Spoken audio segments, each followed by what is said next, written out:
Hello, hello, my damn scrumptious ravens. I'm so proud of myself. I actually started a minute early with no tech issues so far. So that is a blessing indeed. If anyone knows me, y'all know that I struggle with technical issues a lot. Thank you everyone for being here and welcome to Ravens Real Talk. If this is your first time here, welcome to my channel. Welcome to the show. Ravens Real Talk is a show that I created on my channel in which I talk about topics that are important to me that I think that people should be more aware of, or something that we should educate ourselves on and others and share our experiences with.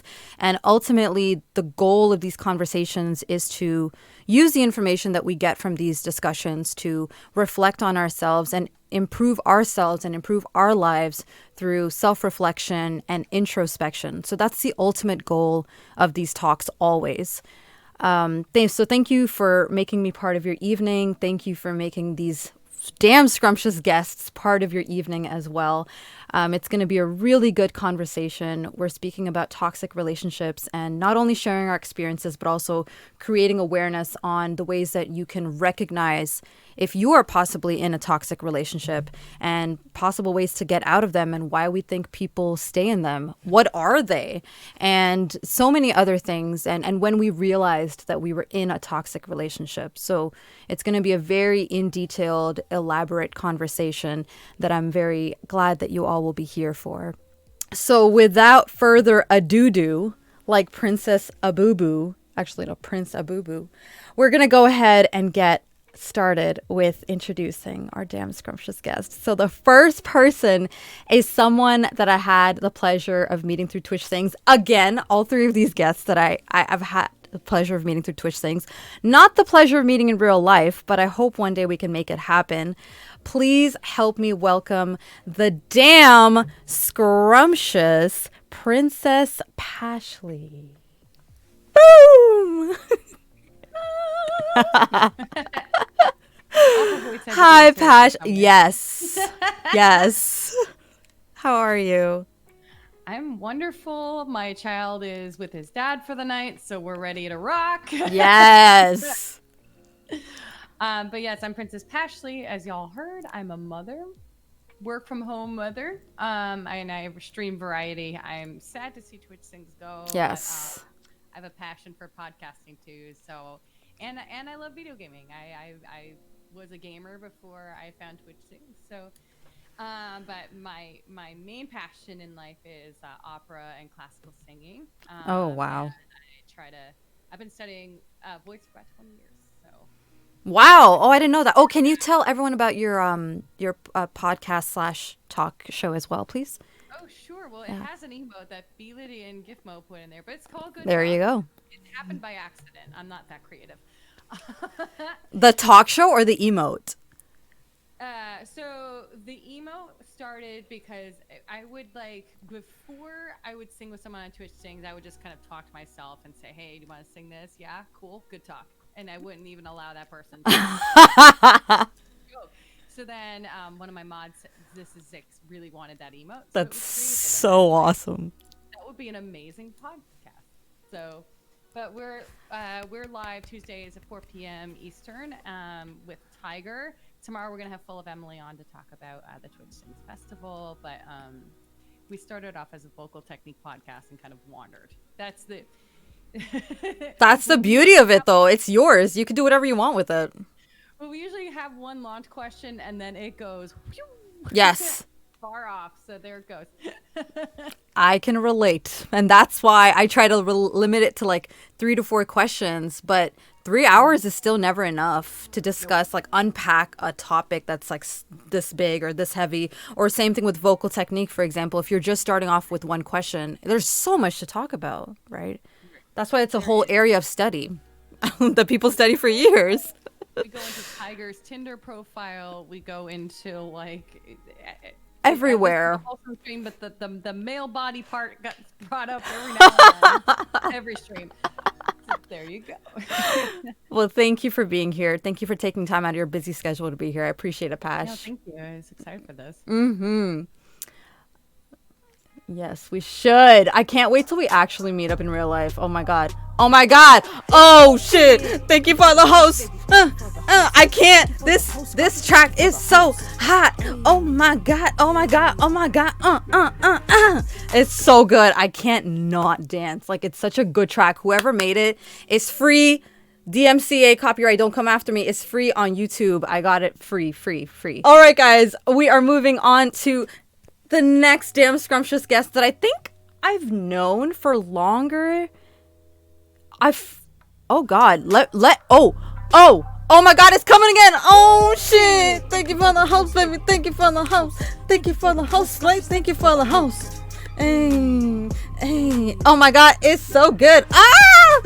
Okay, getting back to it. I think I met Very Fan around, oh my god, y'all. Okay. Oh shit. Thank you for the host, beat. Thank you for the host. Thank you for the host. Thank you for the host. Guys, I gotta get, okay, let me get Very Fan on so that he can like dance with me. Okay.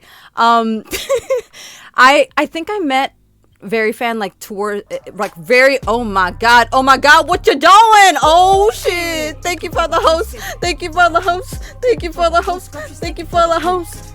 Hey. Thank you. I think I met Very Fan early on in my Twitch Sings career journey. Oh my god. Oh shit. Thank you for the host, baby. Thank you for the host, Liddy. Thank you for the host. Thank you for the host. Thank you so much. So please help me welcome the damn scrumptious Very Fan, who I am going to do properly right now. Oh my god. Yes. Hi, Very Fan. Okay, am I here? You're here. You're on. You're live. Can I dance it out with you? Yes, you can. Okay. Hi, everyone. Okay, some of you might know me as Very Fan, but my actual name is Stefan. So I've been in Twitch Sings community since the beta. Oh, and wow. that's pretty much when I met Raven and a bunch of other people with whom I sing often. I've been on and off Twitch Sing streaming because my work schedule is terrible. But the best part about it is that I'm workaholic also. So it's kind of I manage somehow a little bit of singing and a lot of bit of working. But that's the most important thing that you should know about me. I love music. I love good companionships, good friendships. So we're here to talk about something that is really important and share some of our experiences from personal life and red flags that we ignored that you shouldn't. So yeah, that you shouldn't. Tune in. So true. Tune in. So true. Thank you, Very Fan. I know you're very busy and you also have a lot going on in your life. So thank you for making time to be here. And you're also working with the time difference. And I think Johan is as well. I'm not sure, but you know what? He's going to tell us ourselves. His self. What the hell? I can't speak English. I'm an immigrant. It's okay. So embrace it, baby. The next damn scrumptious friend I met is also through Twitch Sings, but I don't know exactly when I met Johan. It's like we just became friends and we just hit it off. So I don't know if it was like because I sang with him and then I was like, oh, this person's dope, I should hang out with him. Or I stopped by his stream, or I saw him in someone else's stream, or I saw him in Dare to Duet and then I was like, oh, this person's cool and he sings really well. I don't know. But all I know is Johan is so wonderful. Please help me welcome the damn scrumptious Johan, who is very talented, just like all my other guests. Hi, Johan. Hey, what's up? I think I can sort of remember how. Where? I know you. It was I think this was sometime like late last year. You joined my hemorrhage seed, I think. And I think I'm wearing the same top as well, actually. Now that You're so right. Yeah. Thank you for the host. Yeah, that was the first time, and you were like so hyped up, and Hey, yes. Yeah. You are so right. That's the one that's how I think I remembered meeting you, and I was like, yeah, we gotta sing together more. You are so right, guys. I was blown away by his hemorrhage seed because Johan has a very unique voice. It's like a bit of theater, but there's also a bit of rock in there. And I don't think I've ever heard that in someone. Do you have a theater background? Because I know you do no small part. No small part. I used to do musical theater for like the first 13 years of my 20 years. There we go. Career, Wow. So I've had a lot of experience doing musical theater, like musical reviews, spoof, even a pantomime as well. So yeah, I've had some experience doing theater back in the days. And of course now I'm carrying it over to No Small Part as well. So it's a lot of fun. Oh yeah, he's the handsome voice. When did that start? Okay, so it started at I was auditioning for a singing competition 6 years ago, I think. And what happened was that one of the judges, her English is not really that I wouldn't say fluent, but it's not really that good. It's very conversational. So I think she was finding it hard to describe my voice. Hard to describe it. So she somehow uttered handsome voice, just That's like so that. good. And it kind of like flew over my head for a bit, but then I'm like, okay, cool. After that, everyone started calling me that, and I was like, you know what? Might as well run along with it, I guess. I love guys, you heard it here first. That's how he got it. That's Yeah, so cool. I mean, that's the crazy thing about nicknames. You find something funny, you find something crazy, and you're like, you know what? Let's just roll along with it and play along with it too. That's awesome. Well, thank you for telling us about it. I know I'm like half of myself and half a Very fan right now, but he's resetting his router right now. So we're just going to kind of like deal with it. I'll just like move more into my spot. There we go, guys. We'll just make There it you work. go. True troopers, make it work. Okay? That's how it goes. All right. So I think we will get started. And by the time it's Very Fan's turn, he will be here. So we're talking about toxic relationships. So before we delve deeper into like red flags and all that, what do you think is a toxic relationship? Like what constitutes a toxic relationship to you? You want to start us off, Pash? So, I think anything where it is bringing down a person's livelihood, emotional, like, and then when I say livelihood, like their real life, right? Like they're not seeing their friends, they're not seeing Okay. when, or or personally, like someone feels not so great about themselves, and they see a decline. I took a psychology class in college, and they said something like, the true love is like you see growth. Yes. You don't see yourself growing is when you have to rethink a situation or a relationship. And then I think a really, really good term to think about and to chew on is codependency, which is it's a term I've had to deal with, and we can go into it later. But it's basically being trapped in a relationship, abusive, like physically, emotionally, narcissistically, and you can't leave because there's something there. Yes. That you need. So I mean, yeah, the biggest alarm there is you're not seeing yourself personally grow. Okay. So it's like stunting your growth. You are being, cut off from the things that you would normally do, like your passions, your goals, your family, your friends, You're reorienting your entire life to You fit are- that person's needs, wants, whatever. And when I was married, the phrase I've used to describe how I felt when I was married was Play-Doh being shoved into the Okay. jar, Right. like crunched down and like being formed. I had to be the doctor's wife. I had to be this. I had to be a perfect mother. I had to be, So all these things that but now I'm free of that, and I can wear wigs and sing and be silly and burp and all these very unladylike things. But that's my more brain keeps it. you. That's more me. You, I am yeah. a little bit irreverent. I like telling, I like skirting the lines of appropriateness and terms of service. But yeah, just being dishonest with yourself in order to fit the needs of the other individual is really, really hallmark too. Yeah. So. I agree. I think when I think toxic relationships, I think losing yourself. I think just it's a complete destruction of who you are because you are literally bending over backwards. At least in my experiences, you're bending over backwards and you're putting up with shit that you are on principle, you thought on principle you would never put up with, and you don't do that. You would never be that person, but you're literally going against everything that you stand for to make it work, or to be, and I'm not saying that that's bad all the time. Like, I think all relationships take compromise and all that. Yeah. Like, and with Lydia and I'm not saying we're married, but like he was here for 3 months, 24/7 in each other's faces, and we had to make compromises about, Yeah. you know, dishes and bed making and all this other stuff. Like, you know what I mean? Like, that's not what we're talking about. We're like, it's a profound Right. reorientation of your values. I agree. Yeah. All right. I adjusted the volume. Hopefully that's better. Thank you, Nia. Johan, what about you? Pretty much have to agree with a lot of what Pashley said as well, because I've also gone through similar situations as Pashley has gone through.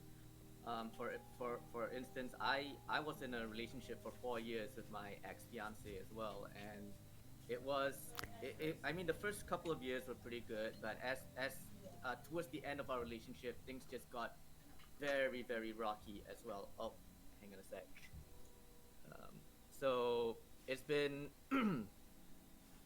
so yeah, I mean, hang on a sec, let me just see, is it loud right now, like, because apparently my mic is soft. Is that better? I'm just turning Check. you up right now. Oh, okay, sure. Is that better? All right. Okay, awesome.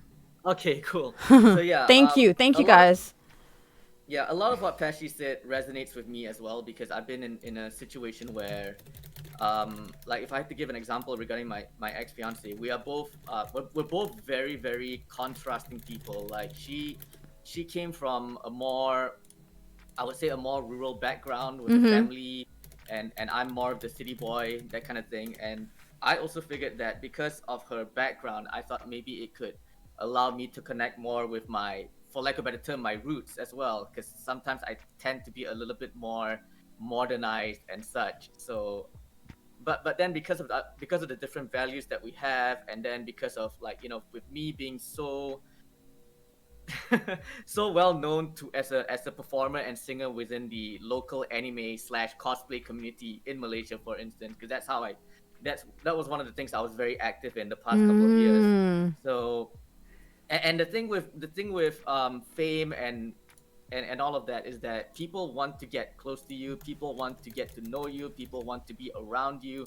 So there's that sense of jealousy on her end, which I can sort of like understand as well, but it's it tend to be one of those things where we will always butt heads about as well. So, Like, jealousy? There was jealousy there? yeah, there was a lot of jealousy. Hello. I mean, I would probably like Yeah, we can hear you. God. yes. I'm Like, I'll sorry, probably- guys, for this. It's okay. What happened? There you go. Like, Yeah. Like maybe Technology I'm I very lost much my different. mind in this. This was the most stressful 10 minutes of my life. I'm sorry. Oh No, my it's God. okay. I hope you're okay, dude. Oh god. Very loud. Very lag. Definitely. Definitely. New emote incoming. Mm-hmm. Yeah. Like maybe I might probably elaborate it later on as well. But yeah. But you think it's jealousy is something like that's an aspect of a toxic relationship. Yeah, there's a bit of jealousy involved as well. I mean, I know it's kind of like part and parcel in relationships where one or the other will be envious or jealous about someone. Like, for instance, I don't wanna toot my own horn too much, but I do have a lot of female fans as well. Time.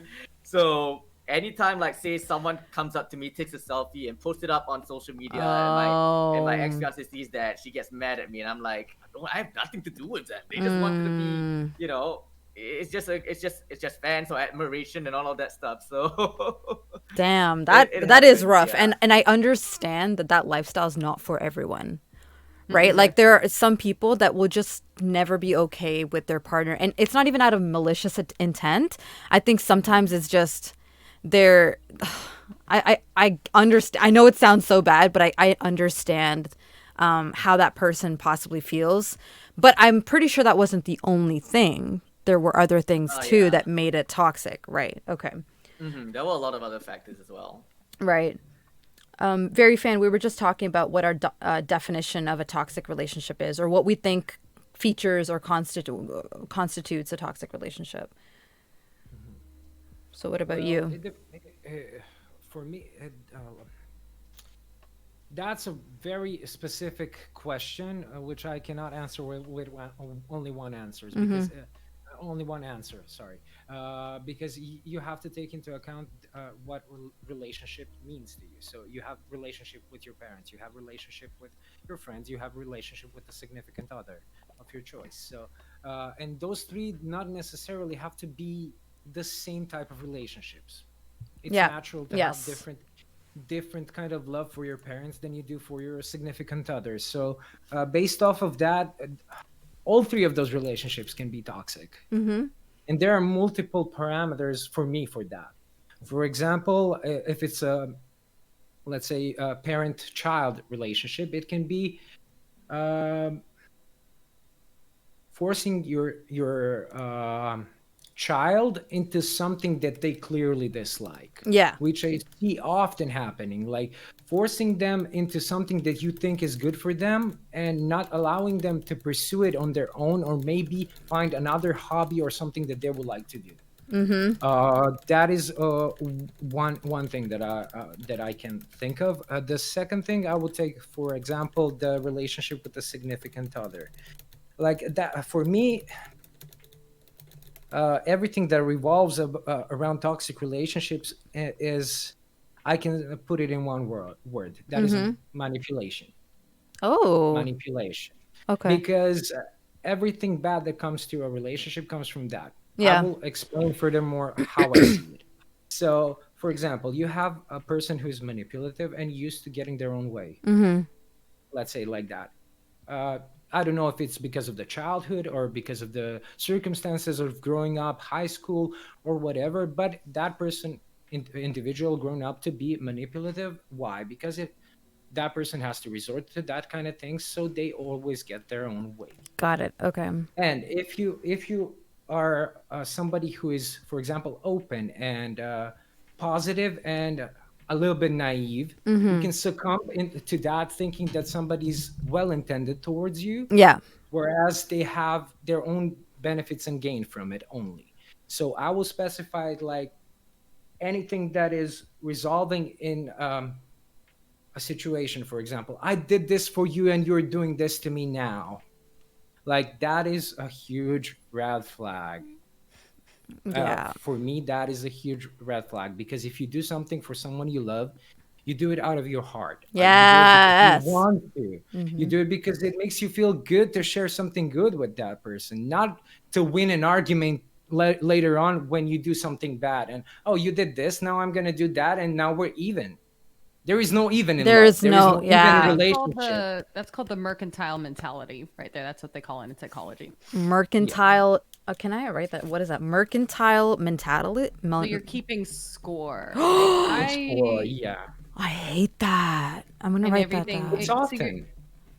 Yeah, like acts of good become like currency. No. Oh, that's so good. Thank Oh, you for yeah. mentioning that. Now I know. I'm gonna actually do research on this. I'm very fascinated. It's a business by transaction. it. Somebody's introp said, like it's a Yeah, trade introp or a is business exactly. transaction type feel. Hi, Intreb. Yeah.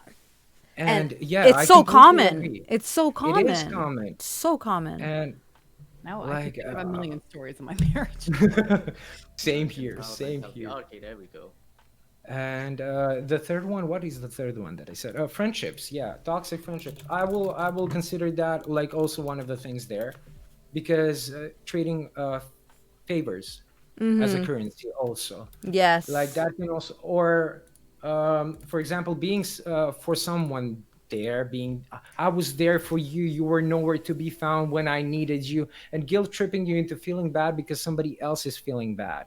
That's not the thing a friend should do, because it's not common sense. Like, just because you were feeling bad, why didn't you reach out? Like, I always reach out to my friends, like, oh, I am going through a shit show right now. Yeah. I need to talk to someone. Please talk to me if you have the time. If you don't have the time, I understand.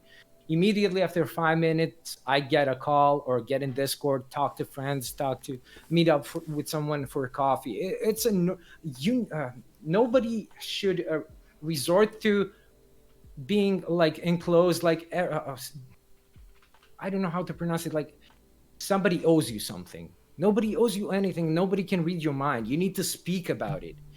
Everything needs to be processed. Everything needs we use words as communication, so use them when you need Mm-hmm. help. Nobody has sixth sense to feel that you're feeling bad. If Mm-hmm. you don't say it out loud, most of them will not know, but they do care. Yeah. So that is also a problem that can go vice versa. So the open communication is the most important thing for all of those relationships. Like, and do not parents, do not treat your children as children, because eventually they will grow up, be older, and they will have their own interests. That is the only thing that I saw like people around me in my country doing a lot. And then those people, kids, when they grow up, they cannot handle real life. They have to relearn how Mm. to adapt to society and everything. So don't force anything. Everything should come naturally, and everything can be talked about. There are no taboo subjects. There are only misinformation. If you're not informed, you're not doing anyone a favor. So that's just, I will cut it here because I've broadened it so much, and there's so much to cover. There So is a lot to i'm cover. I'm sorry Mhm. for No, taking no, it's a lot okay. of the time. So you think that Thanks. one of the aspects of toxic relationships is not expressing your needs, but then holding someone accountable for not addressing Absolutely. those needs when you haven't even Absolutely. expressed yourself. I think that's Absolutely. another thing that's a huge problem in a lot of relationships, that and a lot of the reasons that relationships fail is because we don't have open communication. We just expect our partners sometimes to be mind readers, and it's not fair unless we've already laid it out for them, like, I've told you multiple times, this is how I like things done. This is whatever, whatever. And then if they don't do it, then yes, I understand. That can be very frustrating. But if you have never expressed to them what you need, how you like to be treated, what are your triggers, whatever it is, and then you get mad at them for that, that's completely unfair. So when did you guys realize that you were in whatever toxic relationship that you were in? Johan, do you want to start us off?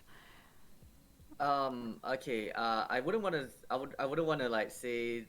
I wouldn't probably want to. I wouldn't probably want to bring my ex fiance into this again. But I do. I do have a very very bad toxic friendship with a few people. Several years ago as well, Mm-hmm.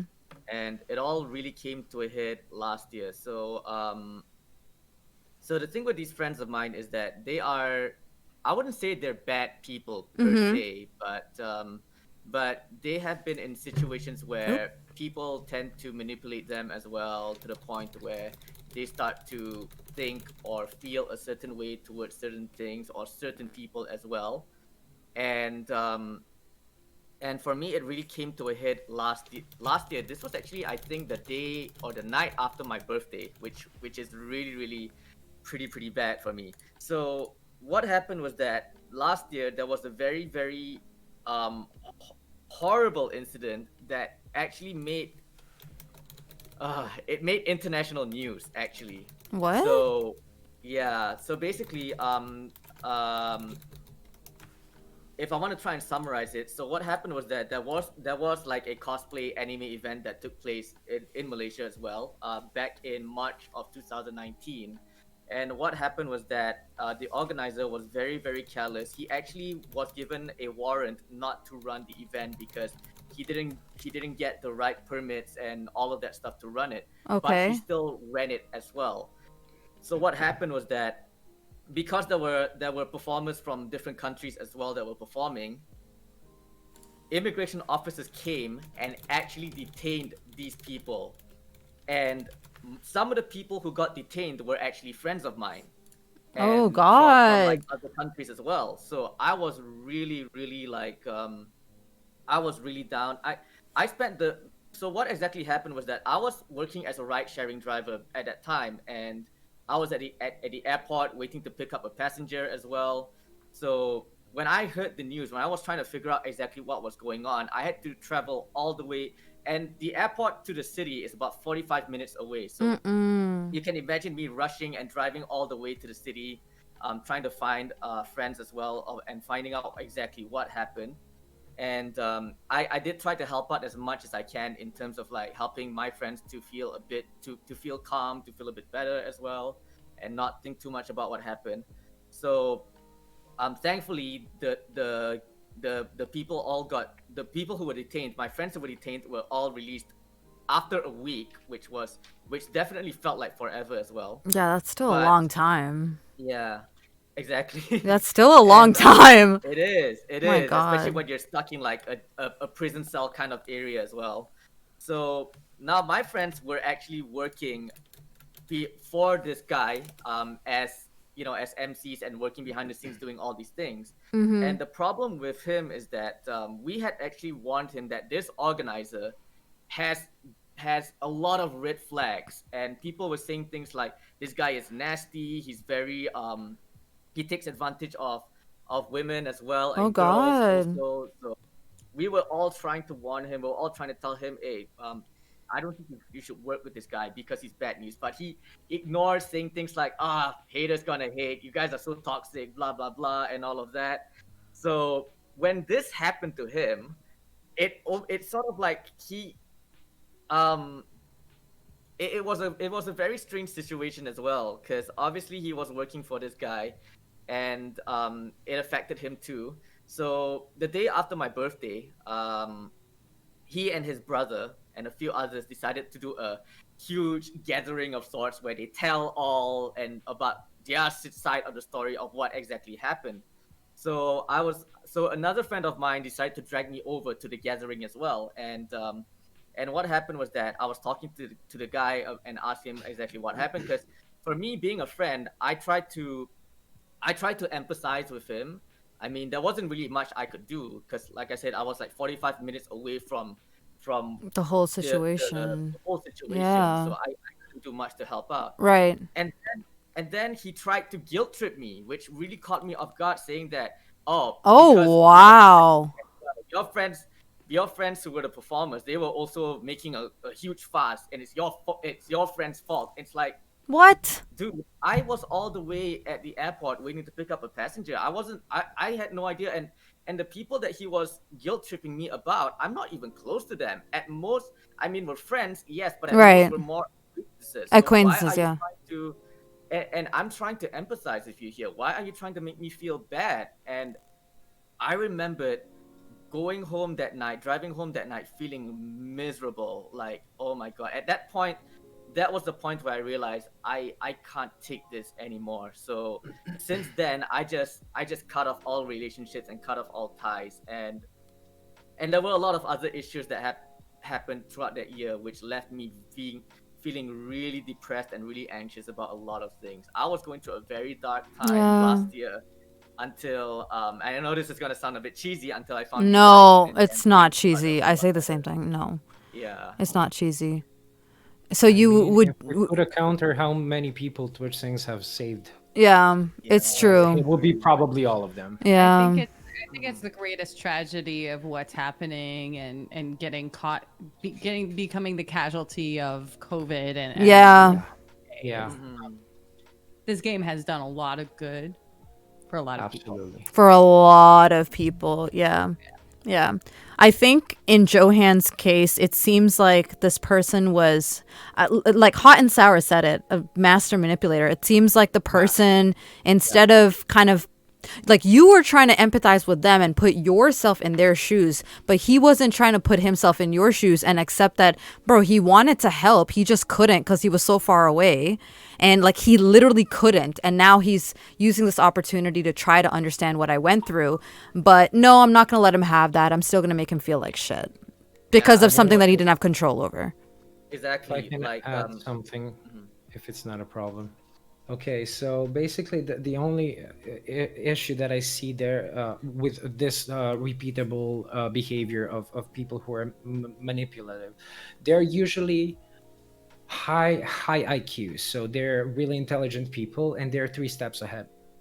So basically, he already knew that he can use his own goodness and his friendship against him. Oh, So because he yeah, knew that, or she, he sorry, knew that's he, how it's gonna hurt. She knew that's how it's gonna hurt him. yeah, and that is when malice comes from manipulation, and that is when you realize that you can hurt someone by taking advantage of something good they're doing for you, Yeah.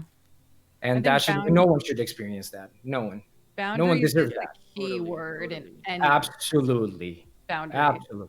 And Boundary. that is, I almost forgot to say, like, boundaries and violators of Mm. boundaries are Red flag. signifiers of toxic relationship. I was Yeah. in a relationship immediately after I was separated. Don't do that. Mm-hmm. Do not do that. But anyway, so I put a boundary on my finances with this individual, and they said I was a bully. They said I was terrible, blah blah blah blah blah. And I never ever let him have access to my finances. Good. But that Absolutely. was when the None of their relationship business. remarkably changed, and this was an individual who was very very toxic. Obviously, like, he was flirting. My marriage was failing with or without this individual, but this was someone who wasn't willing for me. I Like I said, I have a child, and I am still working it out with him, and blah, blah, and he never had any concept of that. So if you have someone who will not respect your boundaries, as Cut toxic. them off. Cut them off immediately. Run. Yeah, Run. and I Give them think in Pasha's case, it's interesting that I think out of all of us, Pasha's the only one who has a child, and when a child is involved, I think in the midst of a toxic relationship, I think it's worse when the partner is not like willing to work things out, because it's like, bro, you helped me make this child, and you don't even want to like attempt to save or salvage, even for the sake of the child that we have brought into this Yeah. world together. And I think that's one of those like red Honestly, flags that go thank off. God.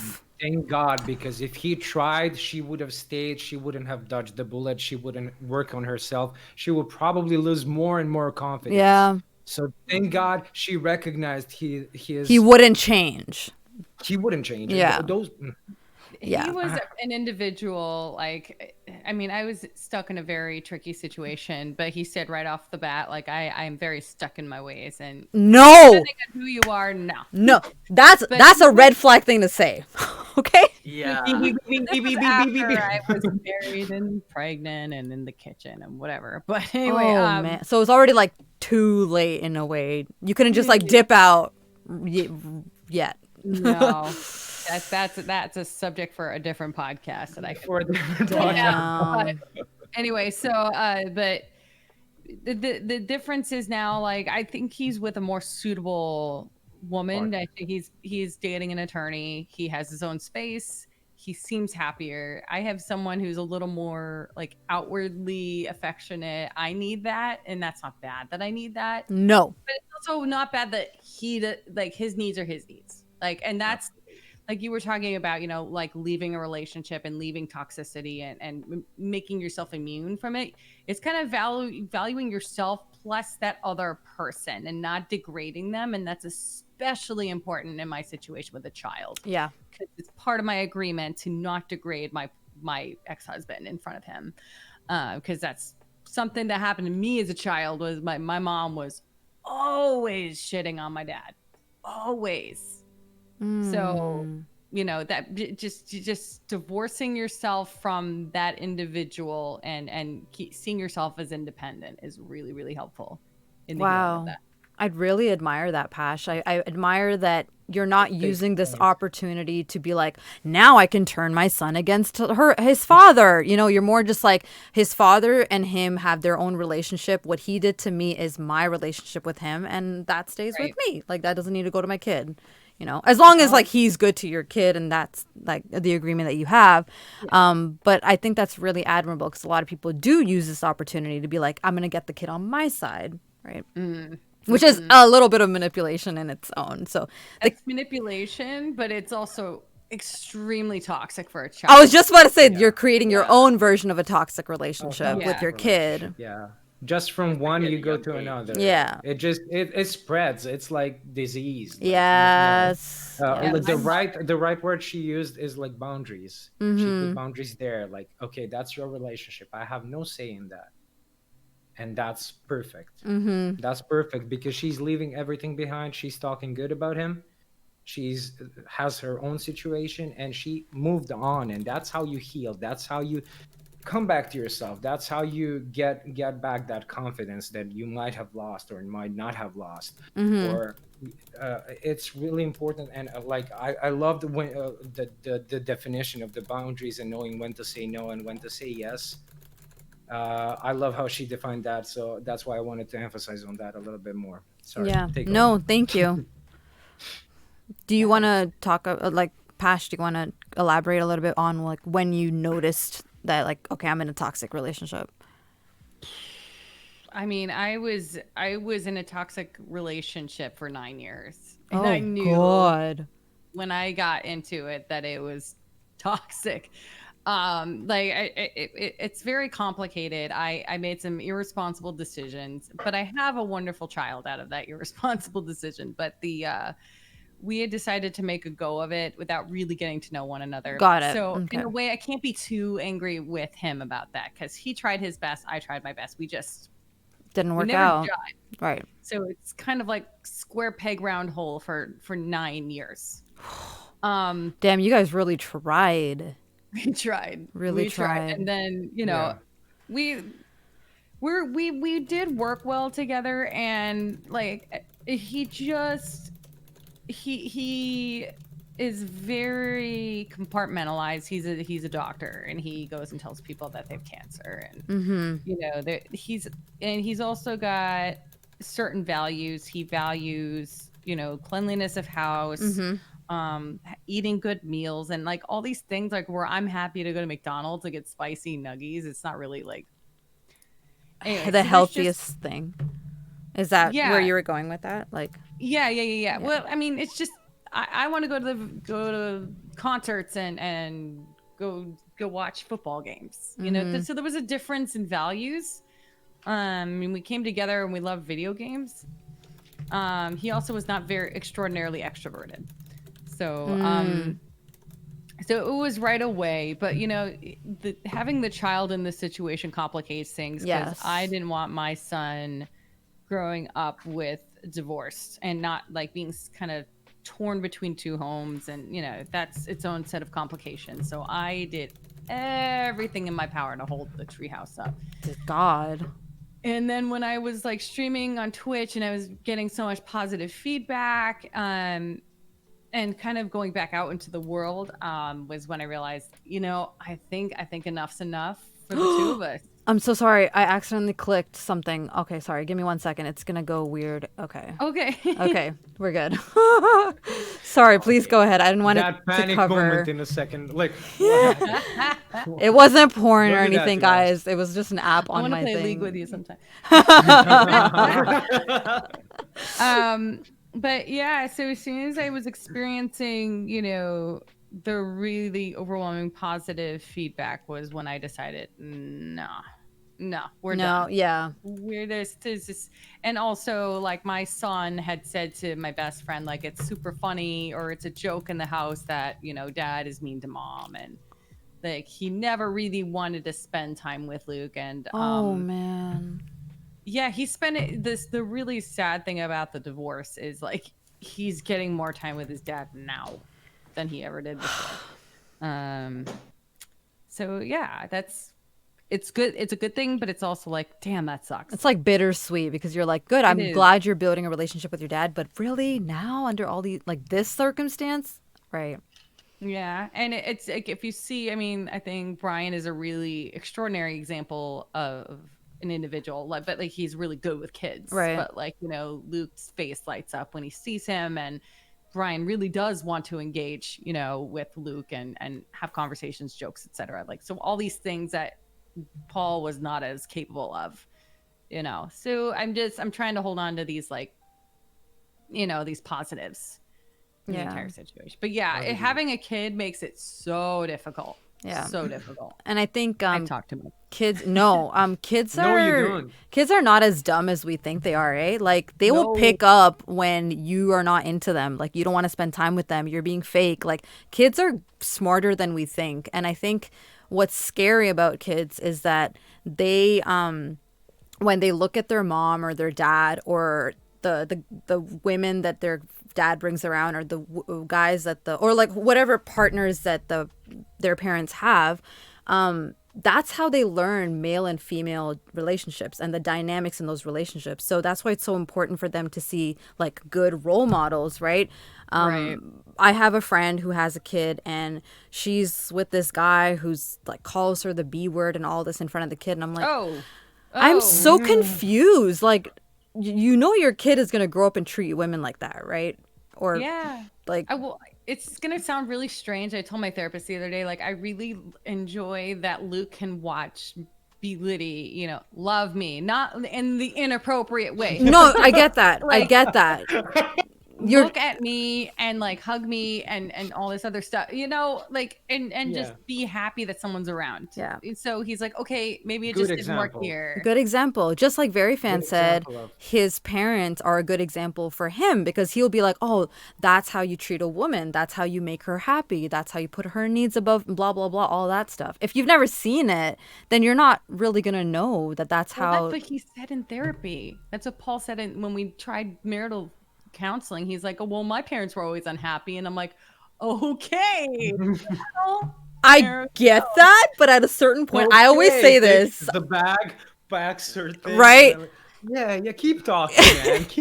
I always say inside this the in bag. my real talks. I always say that I'll give you till 28 to use that excuse. After you hit 28, you're not allowed to have that excuse. That's my rule. He just turned 50 this Exactly. year. So this 50? Accountability. 50? he just turned 50. Not so allowed. I'm Sorry. 26. Not allowed. Yeah. Accountability. Yes. If you don't define yourself as a person by the time you're 28, as she said, Yeah, 30, not allowed. Those years, you will have struggles through whole of your life with all of the relationships. You're not allowed. You're not allowed to be like, well, You're not people allowed to have the excuses like that. No, my parents never taught me that. I was never treated this way, this and this. Go out and find yourself. Like, we all have Yeah. taken time to like reflect and learn and change things about ourselves, notice our flaws and fix them. And everyone can do it. It's hard work. It's a grueling process, but it can be done. Okay? Mhm. Yeah, that Yeah, shit it's pisses me just- off. You have to arm your kids with that level of introspection rather than telling them what to do all the time. You say, well, how did you feel about that? And what do you think you can do better? Mm-hmm. And that's our job as parents is, you make Yeah. sure they get to school, they get fed, they're loved, but you have to arm them with that advocacy and that willingness. That they're conscious of their actions and the repercussions of those actions. Absolutely. Yeah. Absolutely. 100%. That is such a deep topic that I actually want to like have another have podcast with the no same for crew for that will real. talk about that. Because side note, I was watching 13 Reasons Why, and I want to actually get people who are passionate about that show and have seen that show, because there's some great themes in there. And what Pash said Yeah. right now is, as soon as she said that, I started thinking about Bryce. And for those of you who don't know, Bryce is a character in the show who rapes many girls, and he constantly gets away with it. And when I think about that, I think, was he never taught of thinking like, how is that going to make the person feel? How is that going to ruin their life? You know, it's just not a moment that you ruin their lives. Whoever you do this to, any kind of taking advantage, sexual assault, abuse, domestic violence, all that, like, that leaves scars that a people trauma. never It's get a trauma. over. Right. So very, very if horrible trauma. very And those are horrible. people who are most Yeah. susceptible to toxic relationships. Yeah. So if you don't teach your kid that from a young age, like, what are the repercussions of your actions? Look how you're making that person feel. Like, how did you feel when you did X, Y, and Z? They don't realize that their actions do have a ripple effect. They do have a ripple effect. Absolutely. So thank you for bringing that up, Pash. I like that. Oh, you're welcome. Yeah. Very Fan, do you want to talk about when you noticed that you were in a toxic relationship? When was that point where you're like, yep, in a toxic one? Okay, I will talk about. I don't know if even like there is maybe 3 people that know the full story about the relationship that I went through with the ex-girlfriend, and she still is a singer. We were kind of not working together, but we were like practicing together, like when we had free time, singing, practicing because I had my main band, she had her main band. and we were doing gigs on the side, but like she was struggling a lot because she was classically trained, and for pop rock music, that is not always a great it's not easy to adapt. Like Mm-hmm. not everybody is talented, especially. Okay, so deal with that world. So deal with that world.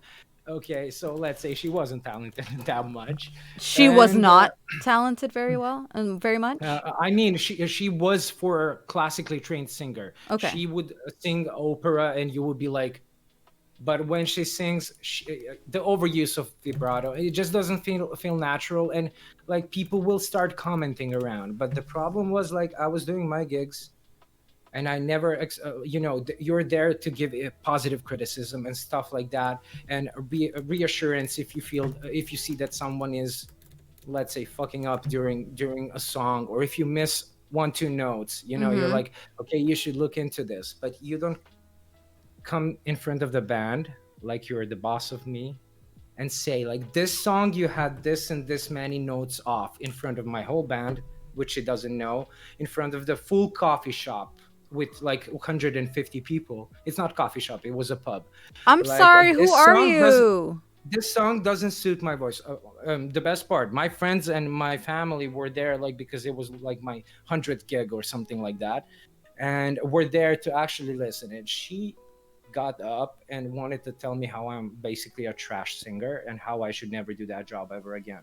Literally, the words the person that I spent 2 years with building, Mm. working with, bettering her up, trying to calm her vibrato so she could do some pop songs better. Like I've been going out of my way, and you do disrespect me in front of my colleagues, disrespect me Mm-mm. in front of my friends, disrespect me in front of my family. Like I wouldn't have any problem if each and every one of you told me that, but in private. In And private. yet alone a girlfriend that I love, like, but do that in the public. And I just like I had a half an hour break there, and in those half an hour you have to think, okay, I'm here to earn money.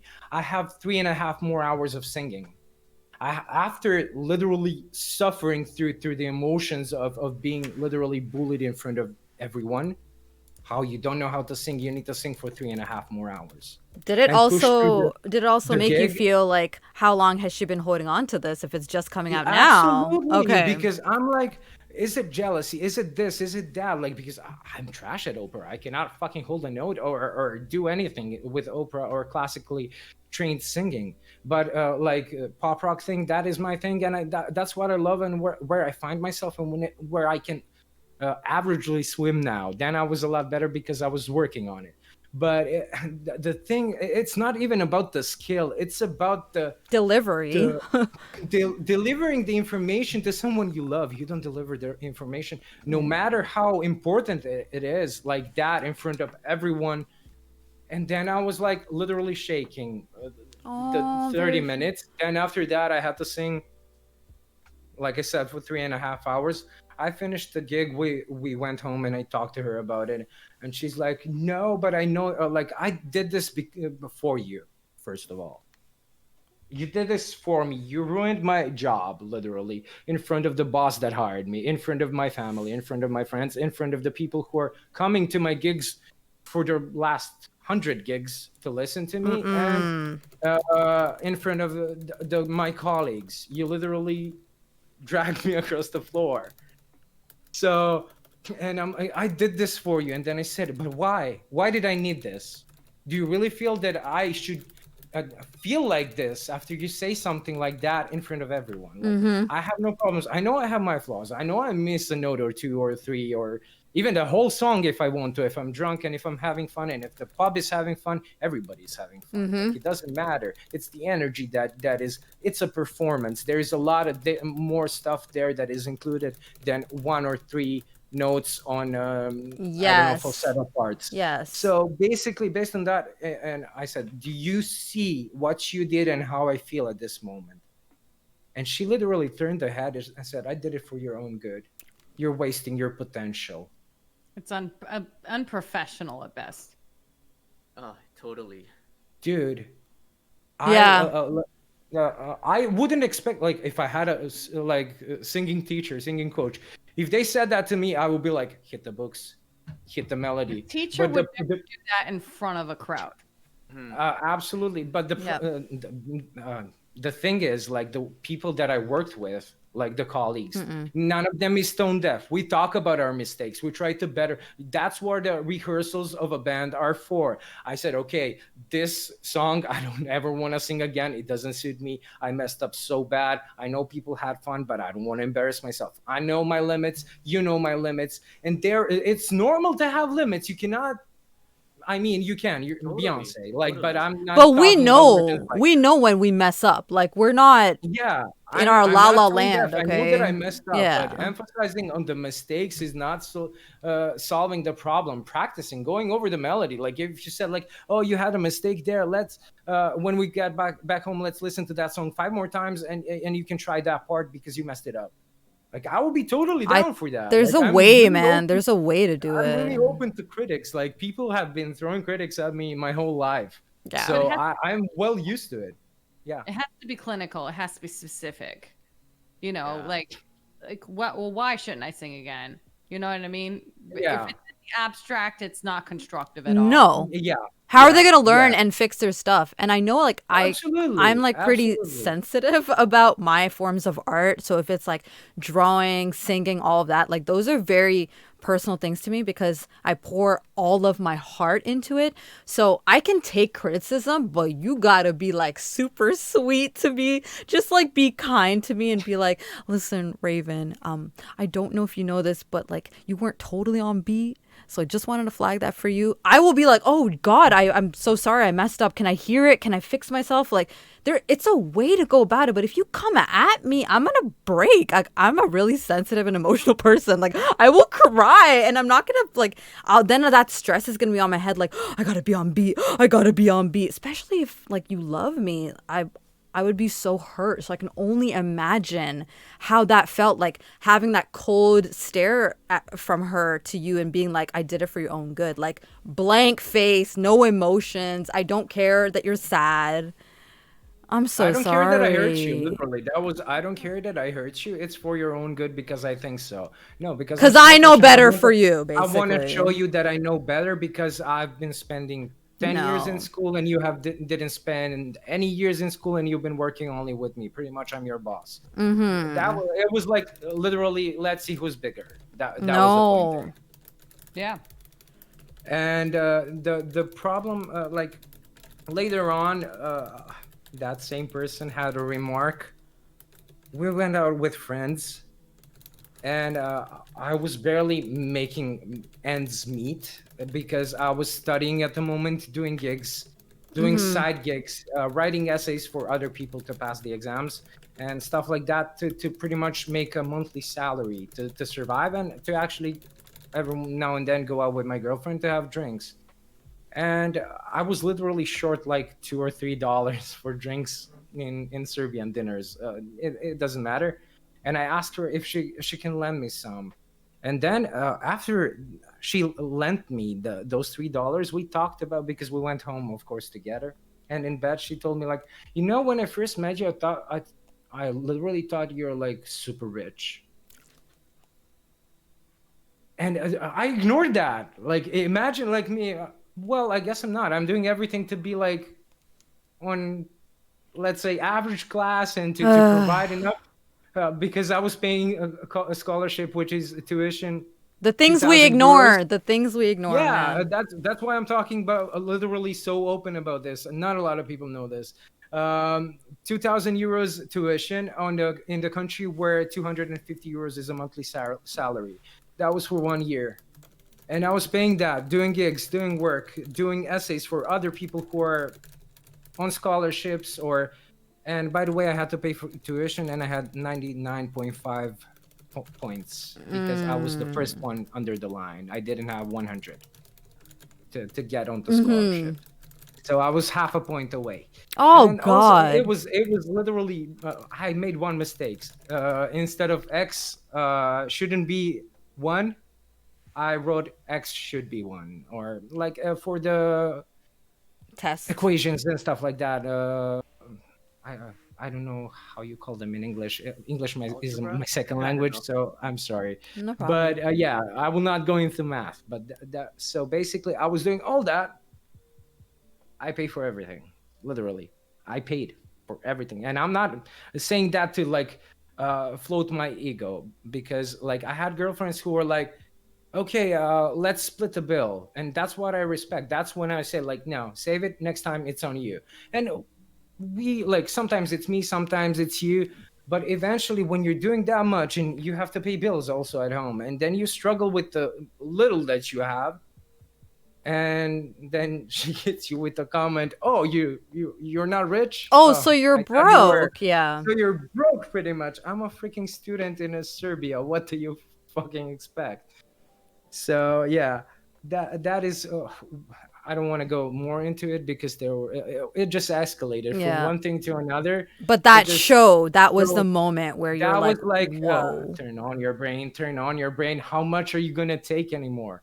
And then intervention of the friends, of course, do you see how she's treating you? And then you're like, no, you're all wrong, she You don't loves know me. her like I I do. don't want to be friends with you, like making Excuses for them. excuses in my own head that don't even, when I say them out loud later, they don't even make sense to me, like the excuses I made for the actions, like it's just mind-blowing. And like on top of all of that, like going one step further, it was like, I will test you how much you need until I break you. And then when I finally broke, and I told her, I'm not happy, you're draining me, Mm. we need to end this now. And literally crying and walking away from her, from the person that I thought I would spend my life with. So that's how it ended. And after that, we never talked. She tried to get back in contact when she heard that I have a decent job now. I just ignored the messages. Sorry, I've like fully rolled my eyes and I realized Yeah, I'm so no. sorry. I didn't mean The to like, best, I don't know her, but she hurt my friend. yeah, Yeah. but the biggest part, like I know, and I understand completely what Ashley said, like not saying bad things about, I'm not saying bad things about her in that sense. I'm saying about specifically the things that she did to me that were bad. Yeah. I'm not necessarily saying that she's a bad person or she's a cheater. She's not a cheater. She was respectful in many other ways. That's why I kept putting fog over my eyes and did not react to red flags. I'm not blasting her here. She just, what she wanted was not what I could provide at the moment, and not something that I would be interested to provide for a girlfriend. Because I think it should be a companionship. It should be mutual respect. It should have a lot more substance than finance and me being your boss. Well, it sounds like you were giving her exactly what she wanted, and that was someone to crap on. Yeah. A Pretty narcissist much. always wants someone to just, that's it's like an Yeah. addiction. It's like a cycle. Yeah. They feed off of that, ego Yeah, boosters, ego boosters, ego absolutely. boosters. And especially if they find you attractive, that's when they want to drag you even lower, because that, like, look at this person, like, I like them a lot, but I can crush them, and it's good for my ego. And then the emptiness that they felt, they are fulfilled, but you're left of a shell of a person without any emotion, without anything. And then if you end up in going into another relationship, the chain continues, because you're the empty one. Then Yeah, and you have nothing to you're the give. empty one. You have nothing more to give, and then you will only take. But if you don't self-reflect, if you don't take the time to heal, you will damage one more person that is innocent in this whole process. And that's why I've been single for fucking year, and I've been dating myself, and I've been having an amazing time. So yeah, okay, that's my part. I'm sorry for taking so much time, guys. No, you brought up like It's all right. so It's all many right. good points. On, yeah, like honestly, I feel the same way towards my ex fiance as well. Cause like going back to how I'm like how active I am within the local anime and cosplay scene in Malaysia as well. And the thing is that like we've been together for about for 4 years, I think. She Okay. never once showed up for any of my gigs No. when I'm performing at these events as well.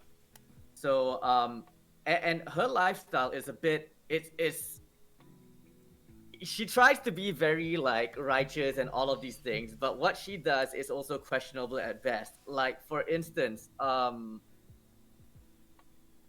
she would go out late at night with her friends, and they would usually go to karaoke bars as well.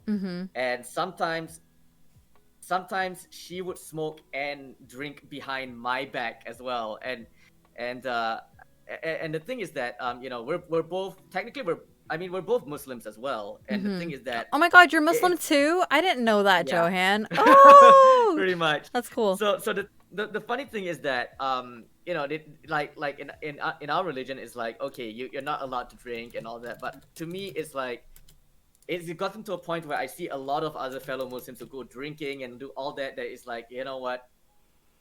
Like if I don't drink, it's because of my own personal belief, nothing to do with religion. Because I don't want to use religion as a crutch as well.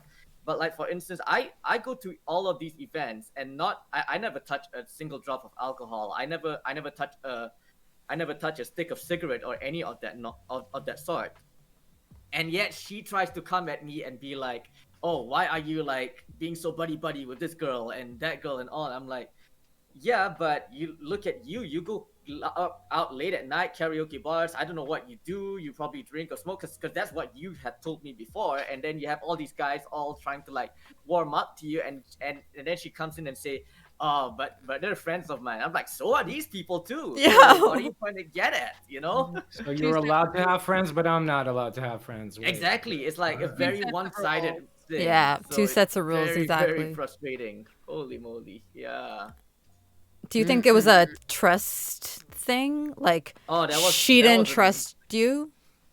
It's yeah, that's what it felt like. It's there were huge severe trust issues between the two of us. The thing is that I'm very, very lenient because I want my significant other to have as much fun as I have as well, so that there's no I don't want to be the type who controls people. I That's just not my thing.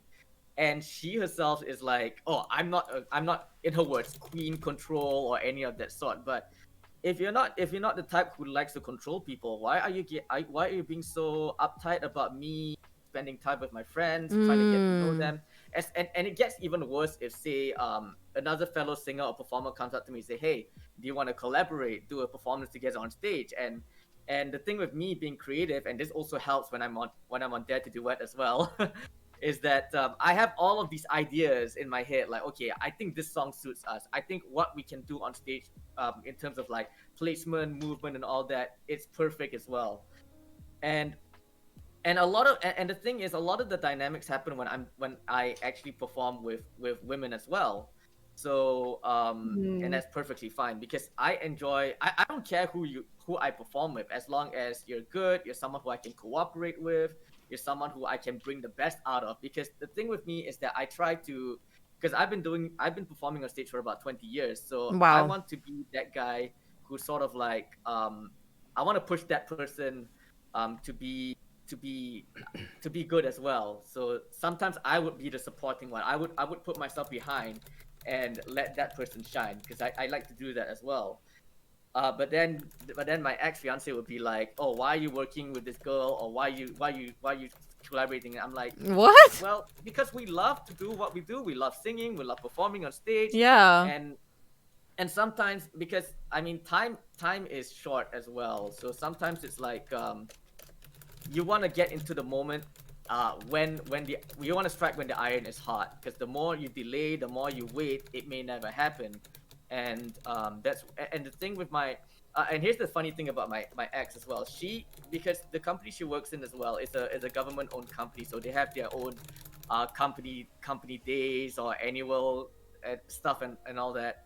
So one time she had a do with a company, and the place that they were performing at was way far, was very Oh, they far had to drive away. away. Like, yeah, it's a long drive away, and we had to be there like early in the morning, and I would do anything and everything for her as well. Oh wait, now I remember a story. Okay. Johan, can you hold your So thought for 1 second? I'm just gonna go pee. I'll be right back.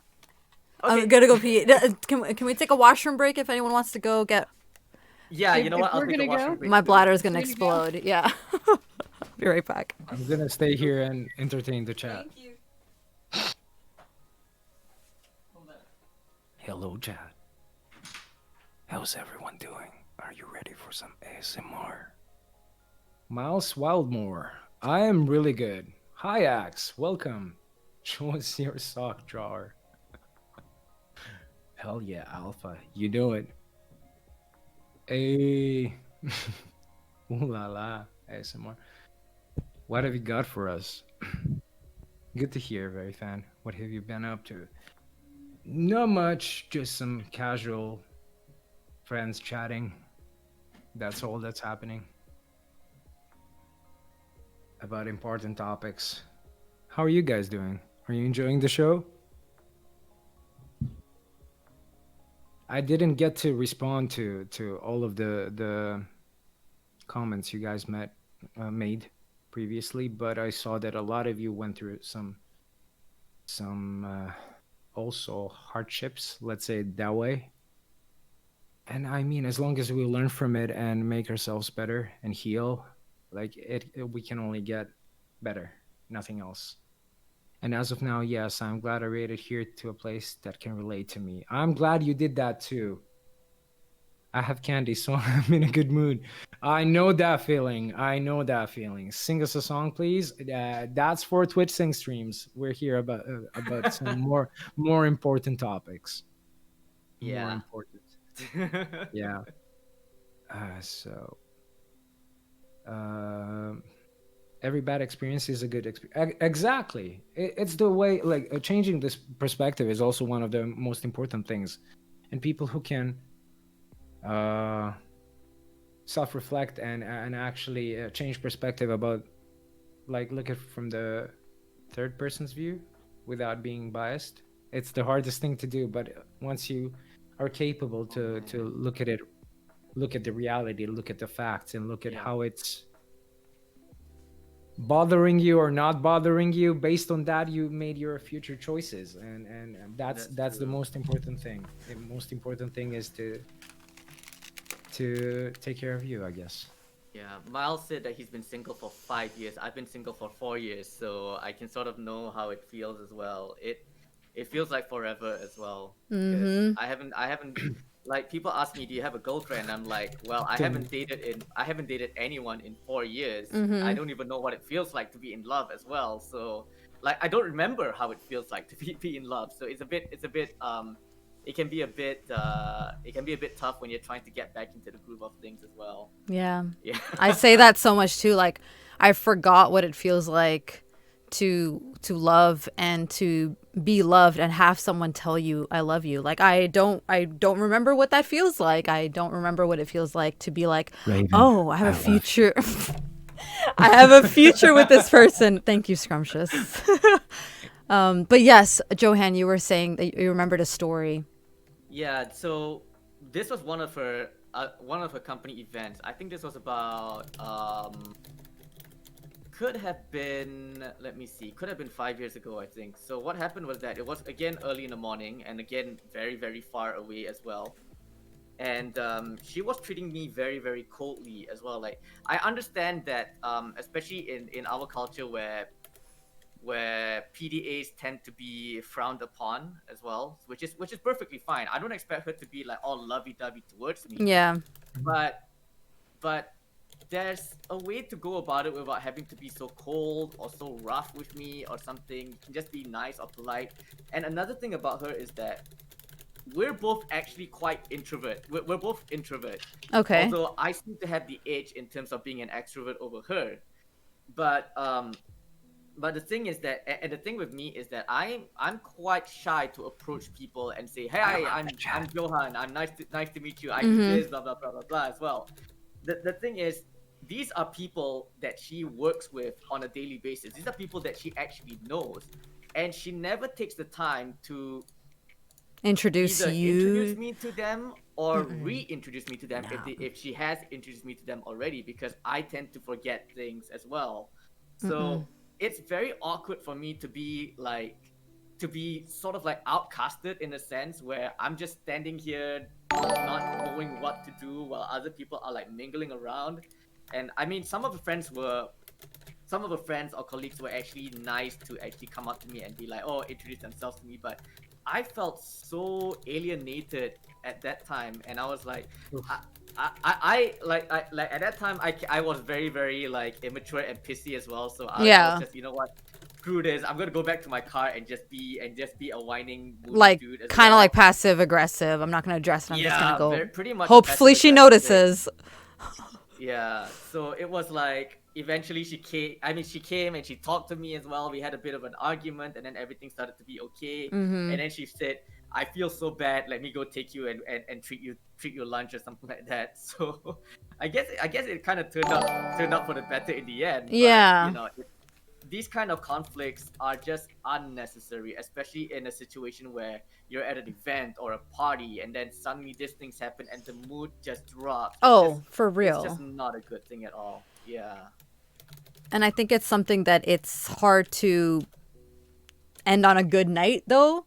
Like when you've already had that big conflict come up and you're like, I was looking forward to this so much. Thought I was gonna have such a good time, and now you've kind of like ruined it for me. And now I don't like Exactly. when I think back to this event, that's what I'm gonna think about. I'm not gonna think about the fun I had. I'm gonna think about this fight or like this how you made me Yeah. feel. Yeah, and the mind works in a way that when something bad happens, when something negative happens, no matter how many like 1,000 good or positive things happen at that particular event, there will always be that one bad thing that will stick in the back of your head for as long as you live or Yes. you remember as well.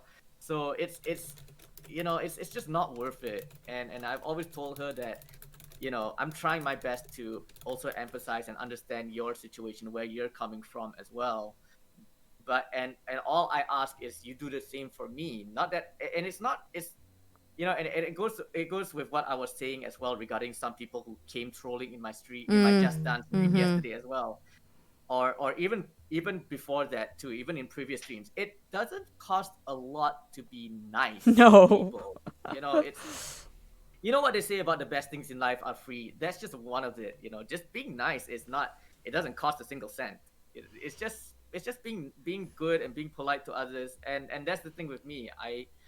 Some people say things like, "Oh, I'm very selective. I'm very elitist towards this group of people or something," and I'm like, well, if they are good to me, if they are friendly towards me, if they are nice to me, of course I would reciprocate and be nice to them as well.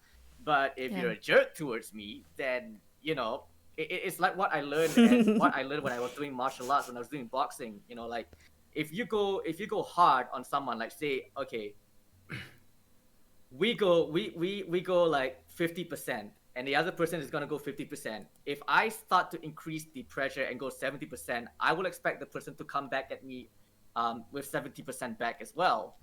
And that's the same thing with communication as well. So if you're gonna be a jerk towards me, like maybe 75% of being a jerk towards me, I will become a 75% jerk towards you as well. So there's that how do you call it, equality, I guess. Yeah. Yeah. Yeah. Give this advice to the League of Legends community. I read that. I just literally. A lot of communities tend to do that. A way. lot of communities. Oh my Overwatch, god. Apex. Can we just Keep name going. them?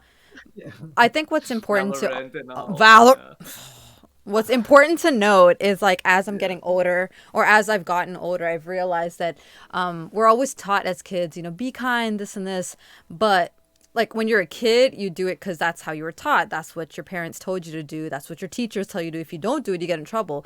But once you get older, like no one's there standing there watching you. No one's gonna, do a little ruler tap. If you went to a school where people would discipline you with the ruler tap and stuff, no one's gonna do that to you anymore. Like you need to enforce that in your life. So that's why when people are kind to me, I always say thank you for choosing to be kind to me, because it becomes a choice when you get older.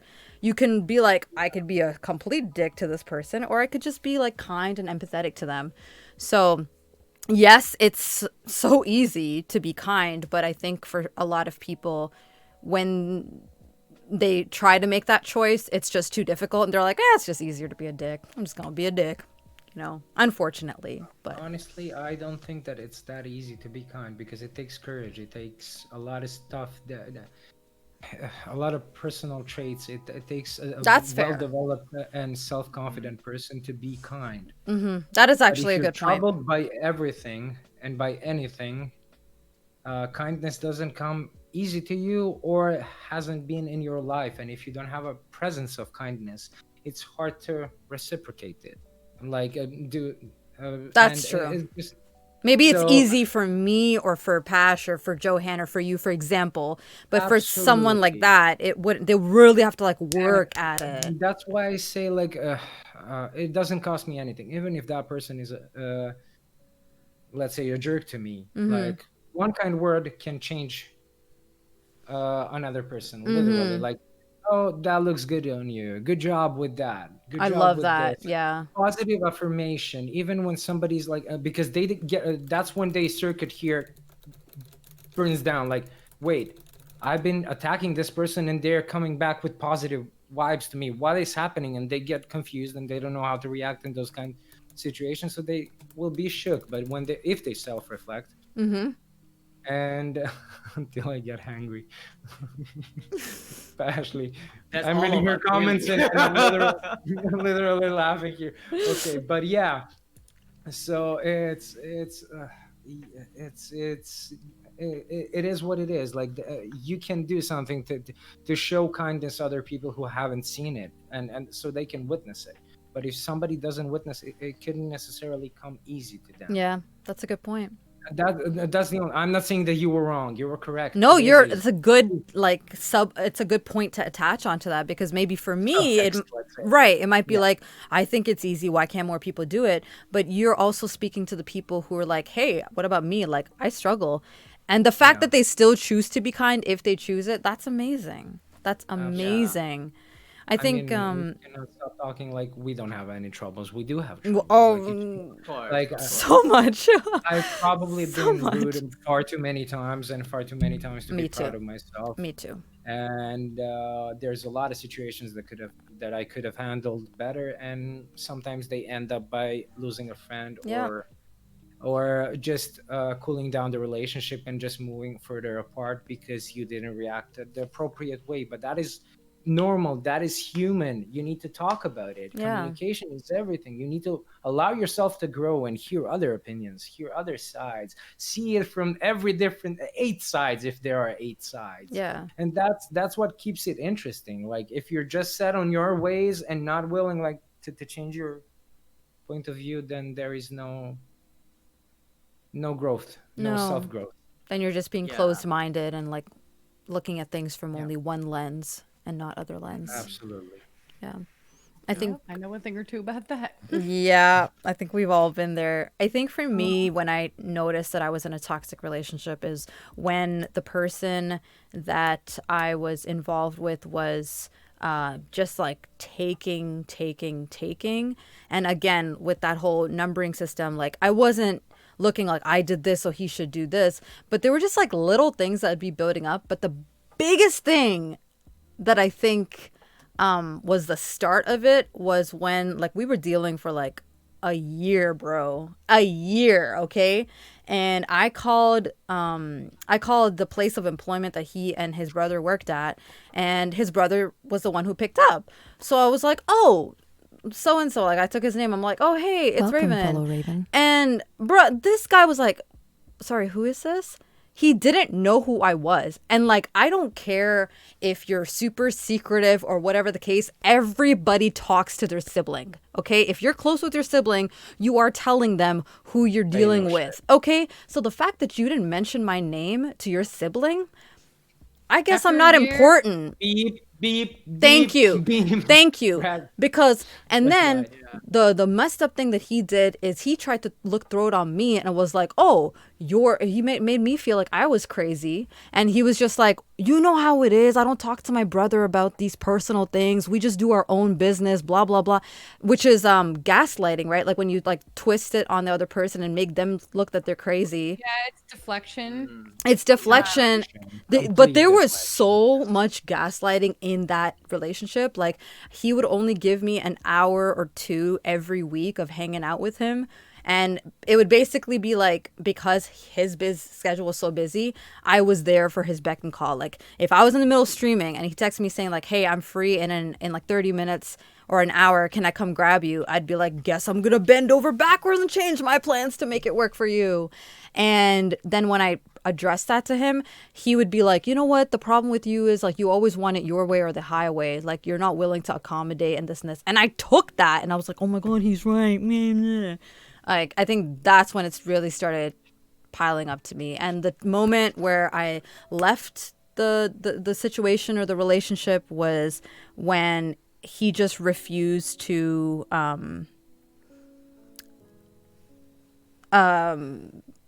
wait, what? Why did we? Oh yeah, I think when I finally got the courage to leave the relationship, when I had to freaking make an agreement with him, like, okay, I'm gonna choose to stay with you if I can have at least 4 hours of your time a week. Like I had to literally negotiate with him, and then he would say like, okay, I can't do 4 hours straight, but I can do 2 hours here and 2 hours there. Like we had to negotiate this, guys. That doesn't make sense for a healthy relationship. Right? Why am I like begging you for your time? And then he ended up not following through. He didn't give me those 2 hours here, 2 hours there. And I was like, I'm done. I'm out. And then we tried again in the future to make it work. But when I asked him, listen, I need a label, or I need some kind of reassurance, like we're doing this for real. I can't just be like someone on the side. And he was like, I just think you deserve so much more, and I can't give you what you want. This and that. I was like, I'm out. I'm done. That was it. Yeah. That was it for me. So I'm so glad that that whole chapter is done and I'm over it. But it was hard. It was hard to get out. And I know since all of us have been in toxic relationships, there are lasting effects of those toxic relationships. Pash, what are some lasting effects, or what are some things that you struggled with after? Well, ask my boyfriend. No, I'm just kidding. Welcome, fellow Raven. No, he has to deal with a lot sometimes, but that's understandable. Yeah, asking for what I want is the biggest. Like before. Like when he and I were thick as thieves buddies on Twitch Sings, you know, it was so much easier. It was like, okay, blah, blah, blah, and to make my needs known, and it's a spectrum of things, right? Like communicating it and just simply feeling worthy enough to ask. There's something about me when a relationship becomes close, becomes intimate, physically intimate, that and there's a whole story behind it actually, but I don't like to ask, and then it piles up, and then, This is in general or in the physical, like this is how to please me, this is how I like things done? So, a little bit of both. Okay. And then it gets frustrating, and then just like piles up. Yeah, but Chat, this is getting spicy. It always it's Raven's real talk. This is a real part of relationships, so I'm here for it. No, like when so is it okay to talk about the female O? Yeah.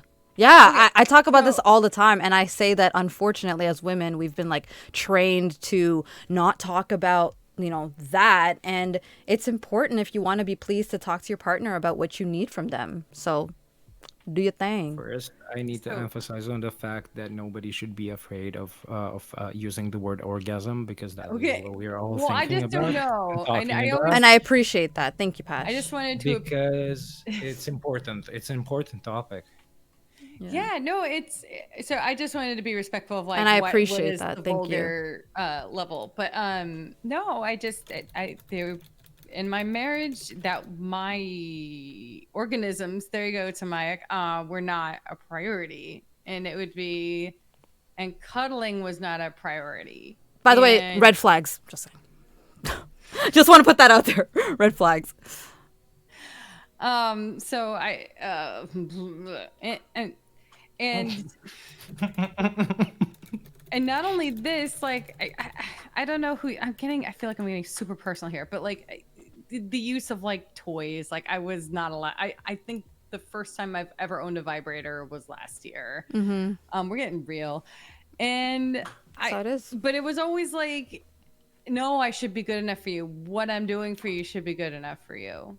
But they weren't putting in the effort to get to know what works for you, what you like, that doesn't, no. So Yeah, that's I feel frustrating. bad, but so Pash, I you're speaking had to so many people who are going through that exact same thing, just letting you know. Because I do want to say one thing before Pash continues. There are many men, unfortunately, out there, and this is not hating on men. This is like a fact from my experiences and from the guys that I've spoken to and my friends. They, because it's easier to tell a girl or accept that, you know what, it's just too hard. It's just, or it's impossible. A lot of girls, unfortunately, because they haven't experienced it by like 25, 28, 30, whatever, they have set it in their head or in their mind that like, I guess it's just not possible for me.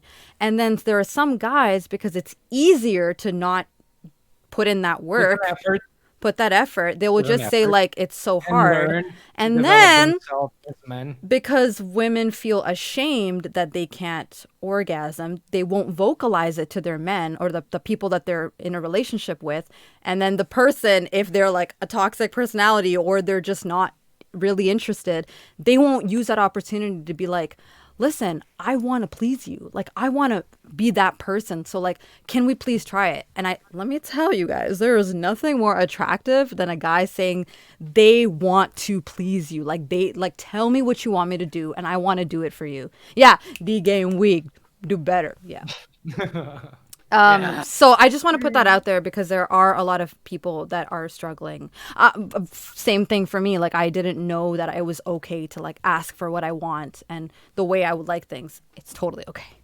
Okay, go for it, Pash. Back to the communication. I'm sorry for piling in on this. Welcome, fellow Raven. Yeah, topic, it is. Communication. You should be vocal because like I said, it's same as mind reading. You cannot. Not all of the people have the same things that attract them. You need to say like, okay, maybe this, maybe that. Oh, this can feel good and shit like that. I mean, positive reassurance is always good. Also the negative, like, okay, I didn't like that, please don't do that again. No. Like boundaries. Also, I come back to the Pashley's most important thing, boundaries. You need to talk about everything, like, and this is such an important topic. So Pashley. Well, it's the mental. Yeah. Waiting. Oh God, I'm trying to like not like I'm respecting Yeah. Brian's boundaries too. I know. I just like when we had done the reading like about like, you know, a female orgasm takes like on average 14 minutes, and it's like that when you read and you get the science behind it and you kind of just examine it in a very clinical way and in an adult mature way, then it's like unlocking the puzzle. So like, you know, you have typical sex, or you're just, you know, touching one another, whatever.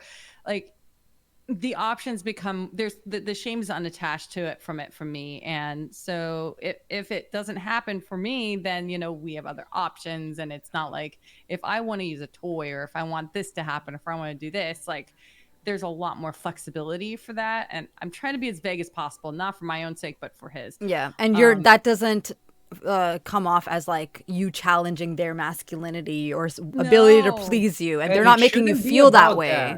But a lot of people will say that, like, why do you need a toy? Why do you need this and this? If I'm here. That's their own insecurity. Like that's where the whole problem is there. Like you should be able as a man to accept. Okay, sometimes. Well, a toy let's say, enjoy it with them. Ejaculation can happen in 30 seconds. Let's be honest. Yeah. Like, I'm talking here clinically. Yeah. Like Ashley said, that can happen in 30 seconds. It's possible. So basically, on average, 14 minutes, you did 30 seconds. I mean, there are other options. You have your hands, you have your mouth, you have... I'm trying to be... toys also. I'm trying to be also vague here, but like there are so many options. Like it should not be like one person gets the satisfaction out of it, because that's not what love making is. That's just plain okay. It's as simple as, okay, I'm gonna pay this person for this, and that's that. You're relieving a body. That's how I see it. Tension. Like I need it for my needs and I'm done, and that's it. No, it should be a about two people who are both getting the satisfaction out of it. Yeah. I know it cannot happen like 100% time, and it's normal. Sometimes one person can have a day off, the other person can have a day off. Sometimes you're just not feeling Interested or attractive whatever. Yeah. or Yeah. interested, or you have your self view which is like shaped differently than how that person sees you, and that's okay. Those are all human and valid facts and things that happen. But the thing is, like, you need to be open for communication there, because if you're not going to explore that field with the person you love and you plan to spend the rest of your life, it's not going to work. It's gonna You're be a not going to be shitty long happy. life. Yeah. It's going to be shitty long life, and you're not going to get the most out of it. And I hate that people are so taboo about this topic. That's why I keep forcing a little bit. I know you guys noticed, because it's such an important thing. And uh, I'm an advocate for women not being quiet or feeling shame in that kind of situations, because you're not doing a favor to yourself. You're not Yeah. doing a favor for that male person, or female, or dependable of your choice, of course. So what I'm saying here basically is, holding out information about something that doesn't suit you doesn't necessarily mean that the next person wouldn't enjoy it. But it doesn't work for you, you should be vocal about it. Say like, no, oh, we can maybe try this. Explore the options. It's really important. Like, we can talk how much ever we want about everything, but sex is the also part of a healthy relationship, and healthy long relationship. Yeah. Like, so that's really important to talk about. Okay, I'm gonna stop here. I went on a rant again.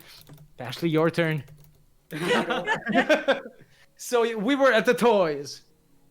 We're at the toys. No, I think there's like, well, there's an understanding that like some things a toy can do cannot be replicated. Like, and there's that, right? There's that. But I've found less anxiety around the whole thing. Like, I have found myself asking, like, are you happy doing this? Are you happy after? Like, these are the things I say, and it's like, it's fucked up, right? It's so good. It's so good to talk about it though. Like, So I shouldn't, healthy. Oh my like- God. That's a healthy relationship when you can talk to your partner and be like, how was that? Was that good? Like, we tried this new thing. Is that good? And you're not afraid that they're going to be like breaking down and you've just like shattered their sense of manhood or whatever, right?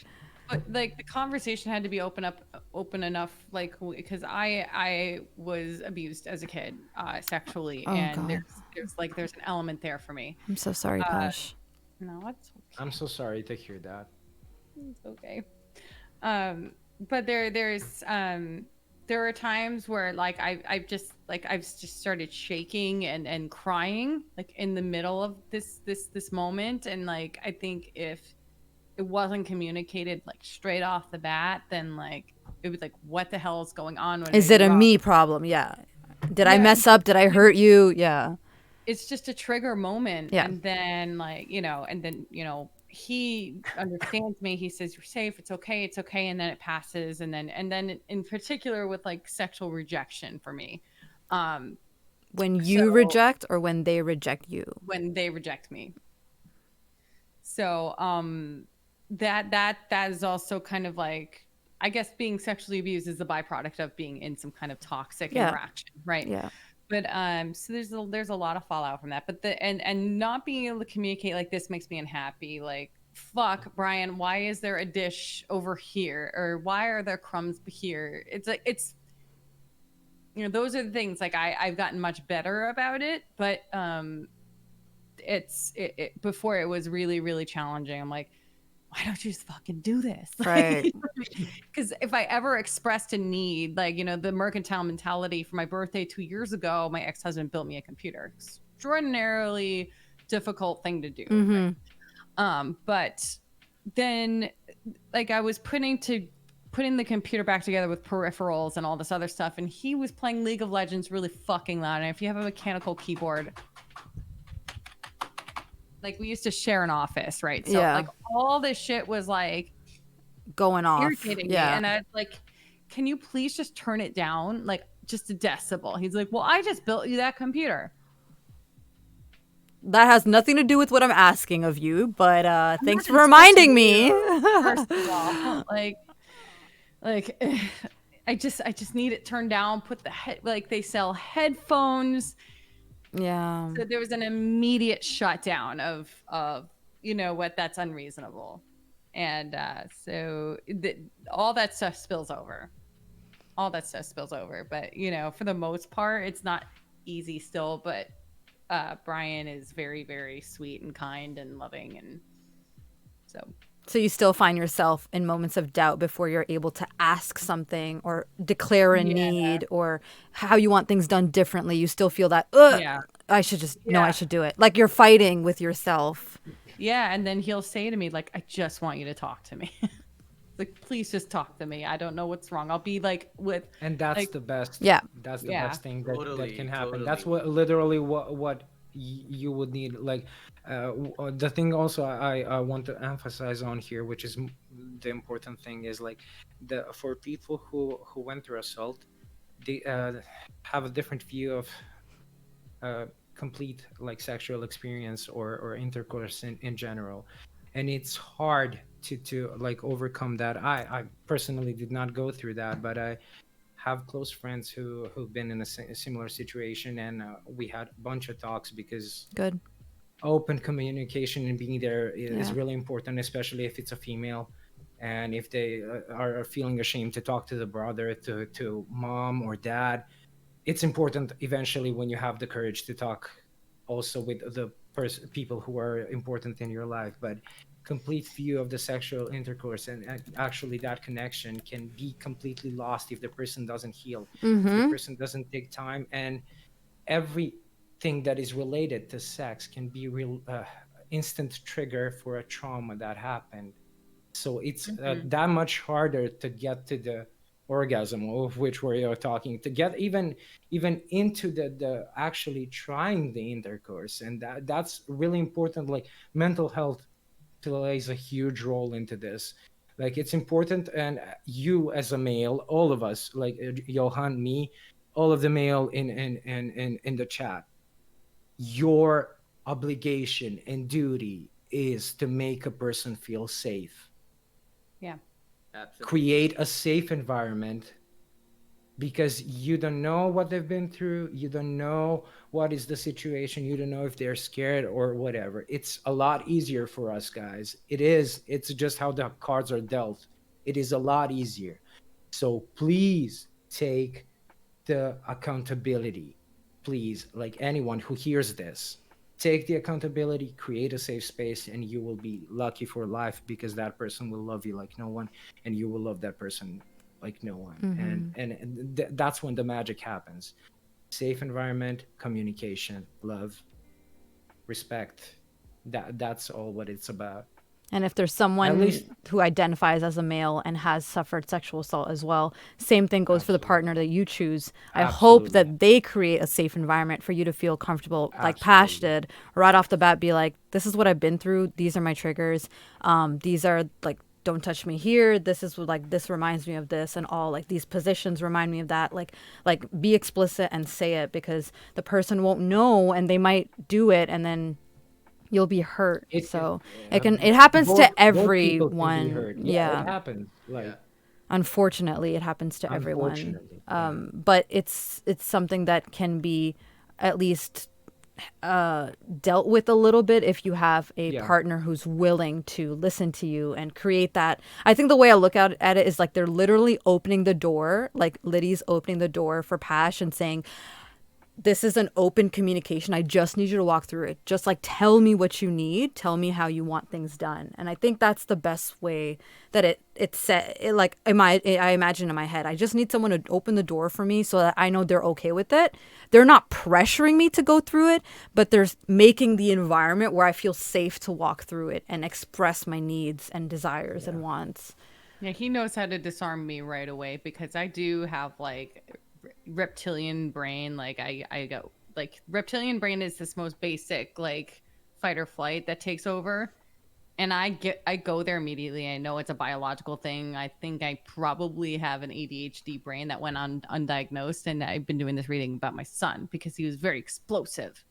So I I need that disarming a little bit because I'm like, okay, Close up. Yep. Yeah. So anyway, And I want to thank you for the courage it took to talk about this topic Agreed. and Yeah. actually say everything that you experienced, because I'm 100% sure that people who hear this or who are here or who struggle with the same things, this will help. This Yeah. will definitely help. Yeah. So I agree. thank you for that, and I'm glad I'm here to witness it and share this talk and Likewise. experience with you guys. Yeah. Thank you, Pash. I got to know more about all you guys, which is so Balls of nice. steel, Pashley. Seriously. Seriously. Yeah. Very fan, do you want to talk about how your toxic relationships have impacted you, or like what are some things you carry around with you after that Okay, experience? so basically, just the first contact, next first contact. I'm afraid of that, honestly. Like, the bad relationships that I had ended up me ending my music career because I ended Oh up being man. from extrovert. Yeah. I ended up becoming boxed in introvert, Yeah. which I'm not. Obviously, when I talk to you guys, you see that I'm pretty extrovert. But the point is, like, real life and real life situations, I always been open. I always been like huge crowds. That's where I feel like at home. Mm. Now, nowadays it's better, but like 5 years ago when I stopped singing for like 5 years, 6 years ago, then, because I started singing a year ago Mm. again, is the moment when the social anxiety kick in, when I felt like everybody's judging you, everybody's talking about you, you're not safe, this is not good place for you, you're not doing this right, you did this wrong, and you start doubting yourself. And then Yes. you see the Yes. people can be amazed and people can be, oh my god, you're a god, you're thinking, they're not thinking that. So therein comes also the imposter syndrome. I think the Joliet for lesson 4 talked also about that a little bit on her stream. Mm-hmm. So those are the things that should be taken into account, and this is not a rare occurrence to anyone who is into performing. So I'm pretty sure Johan has struggled with something similar, or Pashley even, Yeah. because it, that's when you need to create a safe environment for yourself and take yourself into Ooh. accountability. And that's the hardest thing. Yeah. Like, because at the moment it started, like, the thing I loved the most started making me unhappy. Why? Because I was triggered with one situation with relationship when she told me I suck.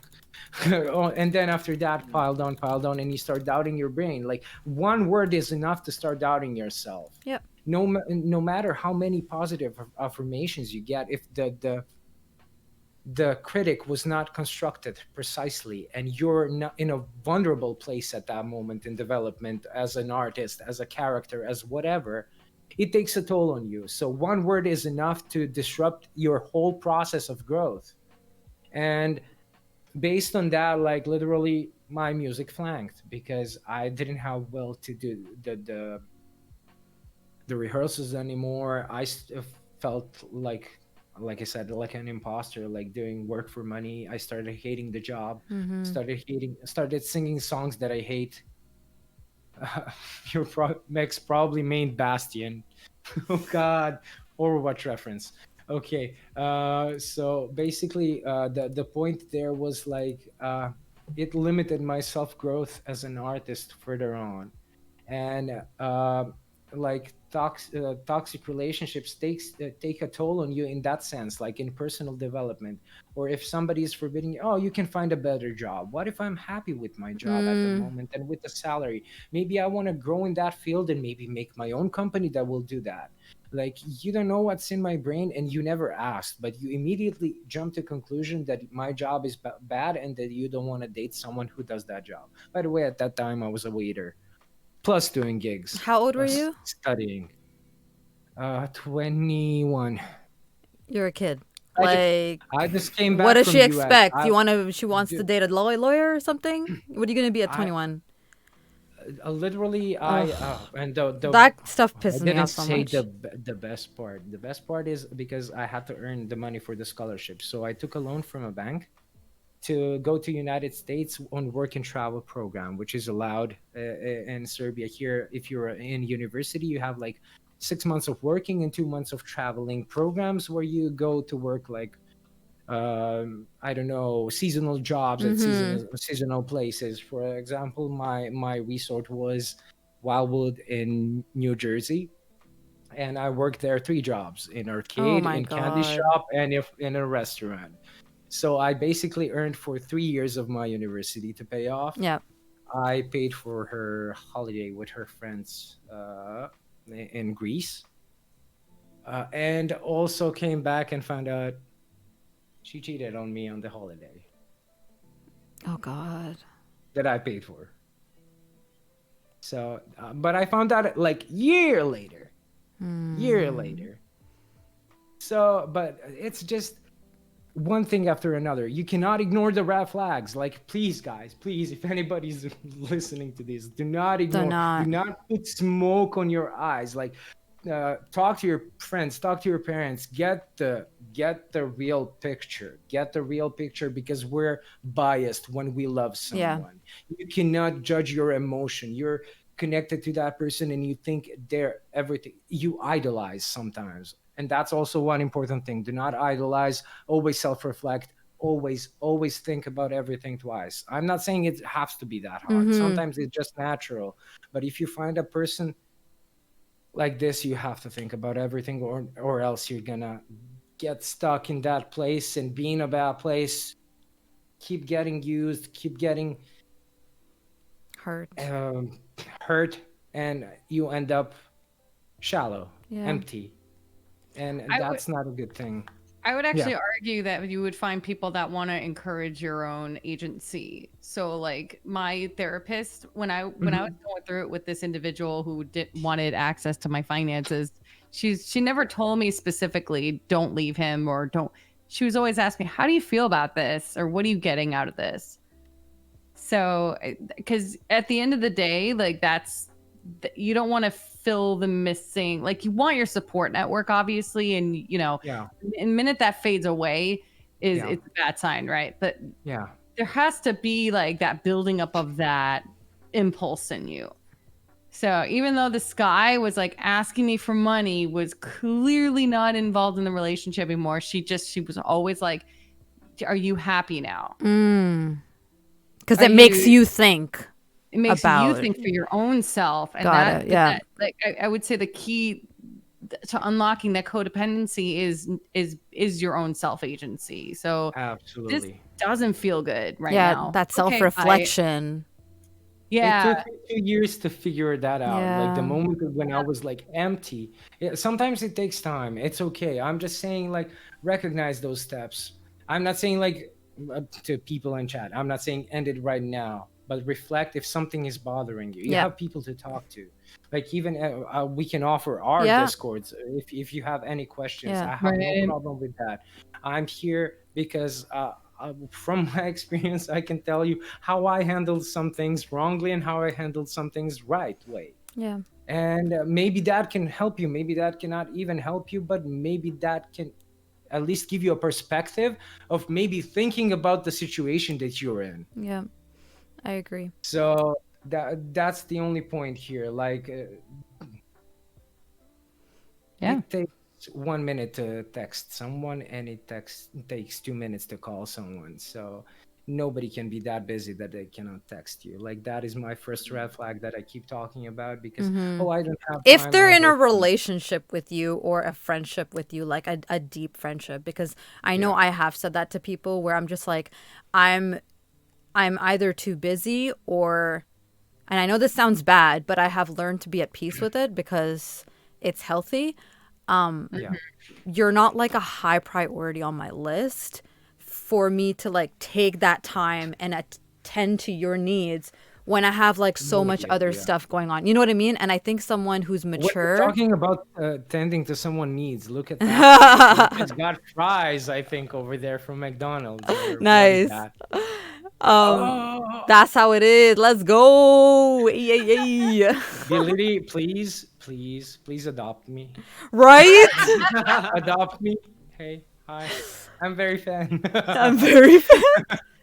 But I'm yeah, gonna I like know mute my mic and have these. But okay. I know I make that clear to people sometimes too, but I of course understand very fan. I know there's some people in relationships. I think someone mentioned that That's what I earlier mean. where they were That's why I saying had to talk about it. I think it was mid. Nikila was like, is it toxic if they claim they love you, want a life with you, and then keep a distance from you? AK, ignore, avoid my words maybe, and they stay busy, yet they let yet you know that's not true. Like I want to say it's lying, but I don't know. Guys, I think one thing we need to also talk about is our gut. Our gut is so overlooked. There are so many red flags that we feel in the pit of our stomach, or that little flick that we get where someone says something and we're like, that wasn't right. That was actually really rude. Or like, why did they say X, Y, and Z? Trust your gut. And that should, I think, spark that self-reflection that Pash was talking about and Very Fan was talking about. What I wanted to add there, Long distance just relationship. to- That's even more, sorry, that's even more of a reason for that person to take that to time be involved, to be involved. keep like we were talking about Or this in schedule online meetings when you yeah, exchange photos or videos, or exactly. whatever you want. Exactly. I don't care what. I did a Raven's Real Talk on physical intimacy, and physical intimacy is like not just it's not to be confused with sexual. It's sort of just touching the person's shoulder, kissing them on the forehead, kind of like letting them know with your I'm touch here, or that I'm petting. here. The thing that I love the most is like when for example, one of my exes did that. Like when I'm working and I'm hard at the PC, and I just feel her hand like I love that. just Yeah, pet me here, and then I look at her and see her smiling. My days done. like So that, good. Yeah, like smile up to here, and I'm like, okay, I'm finishing this fast, and then we're gonna just chill chill, together. have Yeah, fun, drink, go out. I don't know, yeah. whatever comes into mind. So in And Nikila's just situation, I know you yeah, guys can't do that physical yeah, intimacy, but what I mean is yeah, like with your words and with making them part of your schedule, you're still letting them know like, "Hey, I'm here. I know we didn't talk all day, but yeah. I'm here. How are you? How have you been?" Intuition is like sixth sense, 100% D, and it's so like Absolutely. undermined. Really, it's not. Your biggest priority is yourself, and that doesn't mean you can neglect but that doesn't mean you can neglect your bubble. Right, and it's your choice to figure out who is in your bubble. And Absolutely. one thing I had to learn to forgive myself for and accept is that I don't have the capacity for a lot of people to be in my bubble. And when I start to let too many people into my Exactly. bubble, I start neglecting the people that I should be focusing a lot of my attention on. So now I Yeah, know my boundaries and my limits. And I know that, okay, these are the 4 people that I can like check on all the time and talk to all the time. But other people, if they get too close and they're like always trying to get in my bubble, I need to set it straight, being like, bro, sorry, I can't talk to you every day. Cause then like you're becoming too routine for me. And it starts to kind of give me a little bit of anxiety, like they're trying to get in my bubble, they're going to start to have expectations of me yeah. and I can't fulfill those expectations. Oh, afraid of commitment. Okay, I see it. I'm not afraid of commitment. I'm kidding. I'm kidding. I'm putting you on blast right here in front of You your chat. are, but I think I'm joking. I It's think fine. 2 things that have resulted from my toxic relationships and have left a mark on me is my feeling of self-worth. Like I still struggle to this day to have to think well of myself, to think good things about Yes. myself. I still struggle with that because I had to beg someone for their time to spend time with me, and I had to bend over backwards to fit their life. So I kept feeling like maybe if I was better, they would want to spend time Uh-huh. with me. Maybe if I The was trap. prettier, maybe if I was this, maybe if I was this and this and this. So I just have that in my head that when someone asks to spend time with me, or if I ask to spend time with someone, it's always from a place of like, oh my God, if they say no, that actually means that they actually don't like me, and of course they don't want to hang out with me because why would anyone want to hang out with me? No one actually really likes me. Blah blah blah. Like it's this A terrible loophole hole. that you get into, and then it It's keeps repeating terrible. itself. Yeah. And then And when you're stuck there, you'll get lost in it. yeah, And the other yeah. thing that I struggle with is trusting people. I'm constantly thinking people are lying to me. And it's so bad because you should be cautious, but I literally Yeah. doubt everything people say. When someone gives me a compliment, when someone is nice to me sometimes, or when, like, Are you sometimes, not sure? all the time, but like sometimes when people will say things to me or they want to do something nice for me, like I just like I'm on high alert. Or if someone says, "Yeah, I was just out at the store," I'm like, "Were you really at the store?" And I think that stems from this guy who would always, I would ask him like, "Oh, how was your weekend? What did you do?" And he'd be like, "Oh, same old, same old." And in my head, I would never elaborate, like ask him to elaborate further. Why? Because I was afraid he would throw it back on me and be like, "Why do you want to know a lot about my weekend? Like, are you doubting me, this and this and this?" But I had reason to doubt him because of the things that he would say. Like one time when we weren't together and he was like trying to get back with me, I literally heard a girl in the other room like talking. So I asked him, I was like, "Oh, I thought you were like working from home, COVID, working from home alone." He's like, "Oh, I It's am. not fair. I am." And I was like, I can. So I let him play that card, and I was like, okay, because I'm like, let's see how long he can keep up with a lie. And then I couldn't take anymore. I was like, bro, I literally heard a girl in the other room, and he's like, "Oh yeah, yeah, yeah, that's my friend." And I was like, "Why didn't you just say that when I asked you?"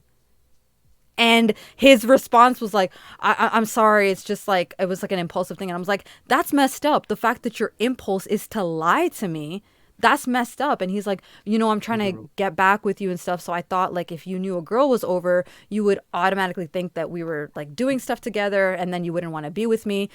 And I was like, okay, so lying to me is better? Like that actually makes no sense to me.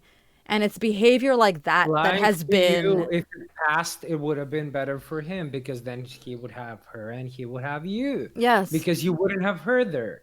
So that this is him being caught in a lie and being like, "Oh, I'm gonna be honest now," and she's gonna Leave and not like want to appreciate. have anything No, to she do didn't with appreciate me. that I'm being honest. No, he was expecting for you to appreciate that he's being honest, that it's his friend, but he thought that you overthink the small things and blame it on the other person. Yeah. It's always like that with narcissists, with manipulators. It's always like that. Blame it on you. You have to doubt yourself because if I start doubting myself, I'm not gonna survive. Yeah. Luckily this was after we had ended things. So this was like after we were just friends and he was like trying to get back with me. And I'm so glad that I didn't fall for that. But I think those lasting impacts, those types of relationships have lasting impacts. What about you, Johan? What are some things you've stuck with you? Okay, when it comes to my ex, for instance, I feel that well, for one, I do admittedly have to say that I kind of rushed into the relationship a little too early. So I would definitely I would hold myself accountable for that. But at the same time, it really like sheds light on my expectations of who I want in a significant other. And it seems like with some of my past relationships, those expectations gets higher and higher and higher and higher to the point where some people like That's an some of interesting. my friends even say that you know what, you should dial yourself back. You're becoming too much of a you're becoming very what's the word for it, like Like high, you're having too high expectations of people. yeah, too high High expectations. maintenance, High well, sort of like high maintenance. unrealistic. You're becoming too Please.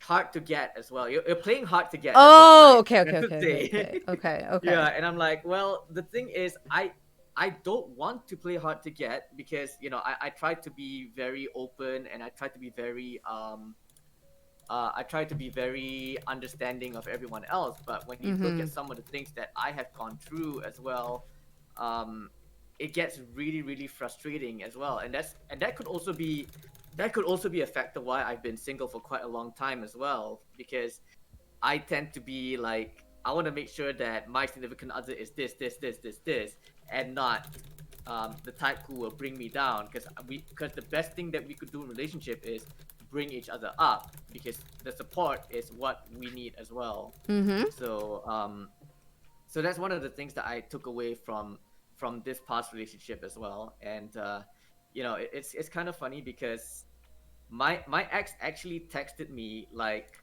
sometime early this year, and she told me that she had gone through a lot of pretty bad relationships after we broke up. And the way that she was telling me all of these stories, is almost sounded like a lot of her ex-boyfriends tended to be like rebounds rather than Oh, yeah. an actual kind of like relationship as well. But thankfully for her, she managed to get married. I think it was sometime last year, and the last we chatted, she said that she was several months pregnant already. So I think her child must have already been been born already and all that. So the good thing about that is that it did give me a bit of closure, because I've always, the thing about the two of us breaking up, and also why I kind of stuck with in the relationship with her, was because we always have this ideal need to get married in our 20s or as early as possible, that kind of stuff as Yes. well. Yes. Obviously times have changed, where Mm-hmm. everyone's trying to progress through their careers, and they're trying to get that sense of stability before they dive right into marriage as well. So that was one of my insecurities as well, getting married late. And I think that's also one of the reasons why I wanted to stick to it, because if if we end up breaking up, which we eventually did, how long are the both of us going to recover from that? I mean, I was worried about myself, but Mm. I was actually more worried about her, about how she might have to handle it as well. Thankfully, she's already past that hurdle already, becoming, a wife and a mother, and that only leaves me with whatever where my future lies as well. But that was one of the things that I took away from that relationship with my ex. um with my friends, like the ones that I had mentioned earlier, the Mm-hmm. one who was guilt tripping me, right?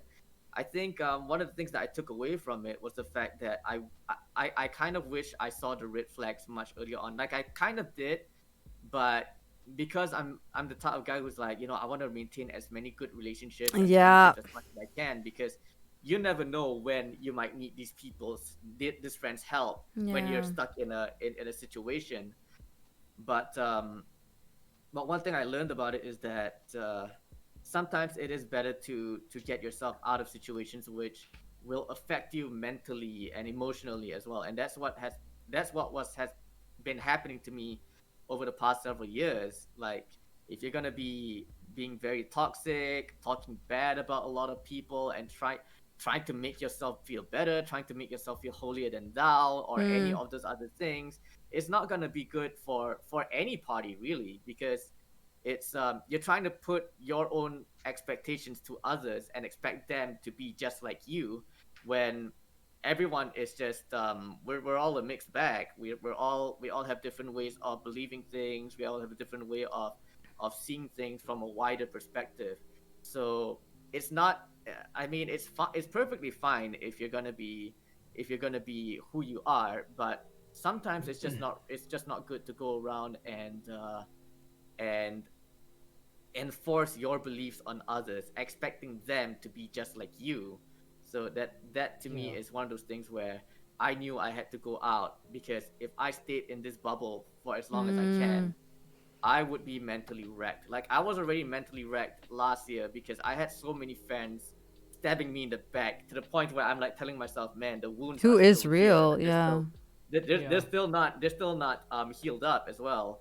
That's why and the fact that we're stuck with COVID, the fact that a lot of us are quarantined as well, it does come a bit of a blessing, because sometimes I get very anxious just going out. Imagine, like, shoot, what if I go to, like, say, an event, or even going out to a mall, for instance, or going out to a restaurant, a cafe, and suddenly these people are there? What am I going to do? Am Oh. I just going to mind my own business? Do I actually make the urge to confront them, or worse, come or even worse, they suddenly come to confront me? So Have you gotten it's one of those closure? things. Like, have you guys talked about what happened and why you feel like they stabbed your back?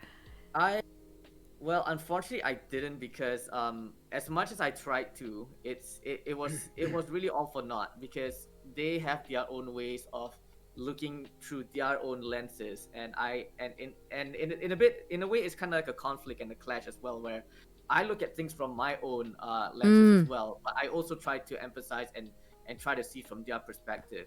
And rather than it wanting to be a two-way street, it ended up becoming a one-way thing where none of them can understand what I'm going through. I have no idea if it was an upbringing thing because like I come from a well-off family as well, while theirs is like, not to say that they're not well off, but they also have their own struggles as well. But so I guess the mindsets are a little bit different. But I try to, I try to adapt and understand people from their perspectives as well, because I don't know what it's like to be in their shoes. Yet I still want to learn Try. from them and try to learn from them and try to get their sense of how how life how life has affected them, so that in any event, at least I can say, all right, I can sort of understand what you're saying. I want Mm-hmm. to I want to see if there's anything I can do to help. But unfortunately, none of them I've been battling depression and anxiety for a long time, and it wasn't until I was medically diagnosed with it that that I feel a lot more open to talk about it. Like I feel more open to advocate about it as That you can well. find like a coping system and actually move past Yeah, that. pretty much. Because I knew I had to just take a step back and reassess the situation and tell myself, you know what, this isn't what you should be feeling all the time. So I tried to learn how to cope with it as well. I try to avoid confronting people and just do my own thing, and then stick to people who actually are there to lift me up rather than bring me down and make me feel really really horrible as well. Mm. Yeah. So and even like, for instance, like when I was going through depression and anxiety, it's like a lot of these people don't seem to care. Like I have another friend, he doesn't seem to care about what I went through, like me being depressed and anxious, and I'm trying to like reach out to people. It's like, Mm-hmm. and they all make fun of me. Oh And God. and here's the thing that sucks. It took a celebrity who committed suicide earlier this year due to like battling depression and anxiety and all that, for them to suddenly reach out to me and be like, "Hey, No. bro, are you Wow. okay?" and all. And I'm like, so that's what it took for you to actually come reach out to me and ask if I'm okay? Why didn't you do that much earlier, when I was trying my best to, when you could see I was struggling and you didn't give a Yeah, damn about me? yeah. So I felt really really hurt. And and that's why, like, I think and that's why I tend to be a bit closer to like my Twitch friends, my online friends, because a lot of you guys are not very judgmental. A lot of you guys are like, you have gone through similar things that I have gone through, and you can easily relate. Mm-hmm. Whereas these people, maybe they might have gone through similar things, but they don't know how to actually express it. Yeah. They don't know exactly how to approach it and how to deal with it as well. So it gets very very daunting for me to actually, and there are times when I have friends who are going through really really bad stages of depression, where I try to talk to them, I try to be there for them, but then obviously they push me away and they're like, "Oh, you don't know what I'm feeling," and I'm like, "Okay, I understand, because I may have not, I'm not in your shoes, I wouldn't know what it feels like, but I'm always here to be a listening ear in case you need me." And when I was going through the same thing, and I was hoping that they would, reciprocate with me, they end up just mocking me and making fun of me, not understanding the mental psyche that I've been going through as Yeah. well. And that has affected me so badly, to the point that I was like, I just couldn't take this anymore. I shut myself away from like the real world for a bit. Came to Twitch, meet you guys, and then things started to, lighten up as well. Um, but yeah, it's been a rough. I mean, the past several years have been rough, but it hasn't been as emotionally and mentally as taxing as last year was. I'm sorry, Johan. Thank you so much for sharing that. And I really do wish your heart and your mind peace going forward. Thank, I really do. thank you so much, Thank Raven. you. You're welcome. And Thank you, guys. it's really admirable that you're able to still have faith in people after all those people have backstabbed you, that you're still willing to go out there and have friends and make Be those open. relationships. It's tough. Absolutely. It's really It tough. is. I think some of us have been in a situation. I know I got to a situation after my experiences where I became a very cold-hearted person, and I was just talking to people and spending time with Holding a them. grudge But no, it wasn't even holding a grudge. It was like I'm completely against numb. yourself. It No, I wasn't was even like numb. with I felt anyone. nothing. So I didn't Yeah. care who I hurted. I didn't care about Yeah. anything because I'm like, I literally feel nothing. So I really didn't care. But you haven't become a bitter person. You haven't become numb and started acting on that and treating people poorly. So that's amazing. And I really meant what I said, Congrats on that, Johan. yeah. Mm-hmm. Thank you so much. Yeah. And I really like that everything that you three have mentioned has in some way related to accountability as well, because I think a lot of people forget that step in healing where you also have to look at yourself and how you contributed to that toxic relationship, Yes. because it's not always just the other person. We also, and I'll give you the example of me. So yes, this guy, what he did to me was completely wrong, and the way he treated me incorrect and all that, but I let him for a year and a half, and I kept bending over backwards and ignoring the red flags. And there's an American poet, I forgot her name, I think it's like Mary Angelou or something. She said, when someone shows you their true colors, like, believe them. Maya Angelou. Thank you, Maya Yeah, Angelou. yeah, And right. she, like, that is true. We create excuses for people, but they literally show us their shitty colors, and we're like, no, that's not who they are. Maybe they had a bad day at work. Maybe they're just being shitty to me because I messed up, you know? Just one thing that I wanted to say. Can we change Princess Pashley's nickname into PhD? Princess Pashley, with all of Yes. this knowledge and all of these quotes. I love and, it. Thank you. It like, really helps me in situations like this. yeah, So thank like you that's guys, commendable. Like really. the information and the intelligence is really showing off, and it's great to see that people are 100%. working on themselves, and that people like to read, and that people are informed about a lot of things, and it's And that she doesn't show her knowledge in a condescending manner. Like, wow, you didn't know absolutely. that author's name. Everyone knows that author. Blah blah blah. We've all met people Absolutely. like that who are extremely skilled. Oh yeah. Don't My tell me you Oh didn't my know goodness. that. Yes. My ex-husband. I don't like Oh, that. that's why So you know everything. You had to learn everything. I'm kidding. thank you, Pash. Get stuff like left, right. You know what I do a lot of is I mix analogies. I don't know if anybody else does that. I'll be like, it'd be off like a herd of dogs or something like that. I don't even know. But Okay. like, I always mix that stuff up. So it's like, Well, you're on point today, girl. You are Wait, on point today. Yes. And I wanted to mention that accountability thing because that's a huge step that a Really lot of important. us forget in healing. Also reflect on how you could be better in that relationship, or so that you don't make those mistakes again. There's some people who you constantly see them sticking in terrible relationships with the same red flags. And I think Yeah. that's something that shows that maybe they didn't take the time to heal and Close the reflect. loop. Yeah, and get that Or- closure, Mhm. right? Get closure, reflect, and actually work on yourself so you don't repeat the same mistakes, and actually put a fog over your eyes and mistaken red flags for something that can be a green flag for you. Yeah. Like, Oh, don't- and to sorry, quickly build on what Very Fan said. Very Fan said something early in the past as well when he was talking about how he might have like rushed into relationships or situations Yeah. without healing. And Yeah. I think if you are in that situation and that's how you choose to heal, that's your personal business. I don't think that's Yeah. healthy. We've all been there. It's not healthy. We all can tell you that. But we're human beings. Sometimes we need to be burned to figure things out by ourselves. But what I will say is that don't make casualties along the way. Like if you Absolutely. just want to fuck, for example, and you are not looking to get in Be anyone's open and honest heart about and it. all Like, that, tell swipe the left, swipe person. right. Swipe left, Literally swipe right. It's tell that them easy. that, listen, this is just a night thing. Like, I'm not planning to see you again. Or, like, have the decency to tell that person be that and honest. don't lead them on. Honest. That is one thing I'm very Yeah. passionate about. Do not Absolutely. do that to people because you will leave wrecks along your own journey of self healing. And that's not fair. That's not fair.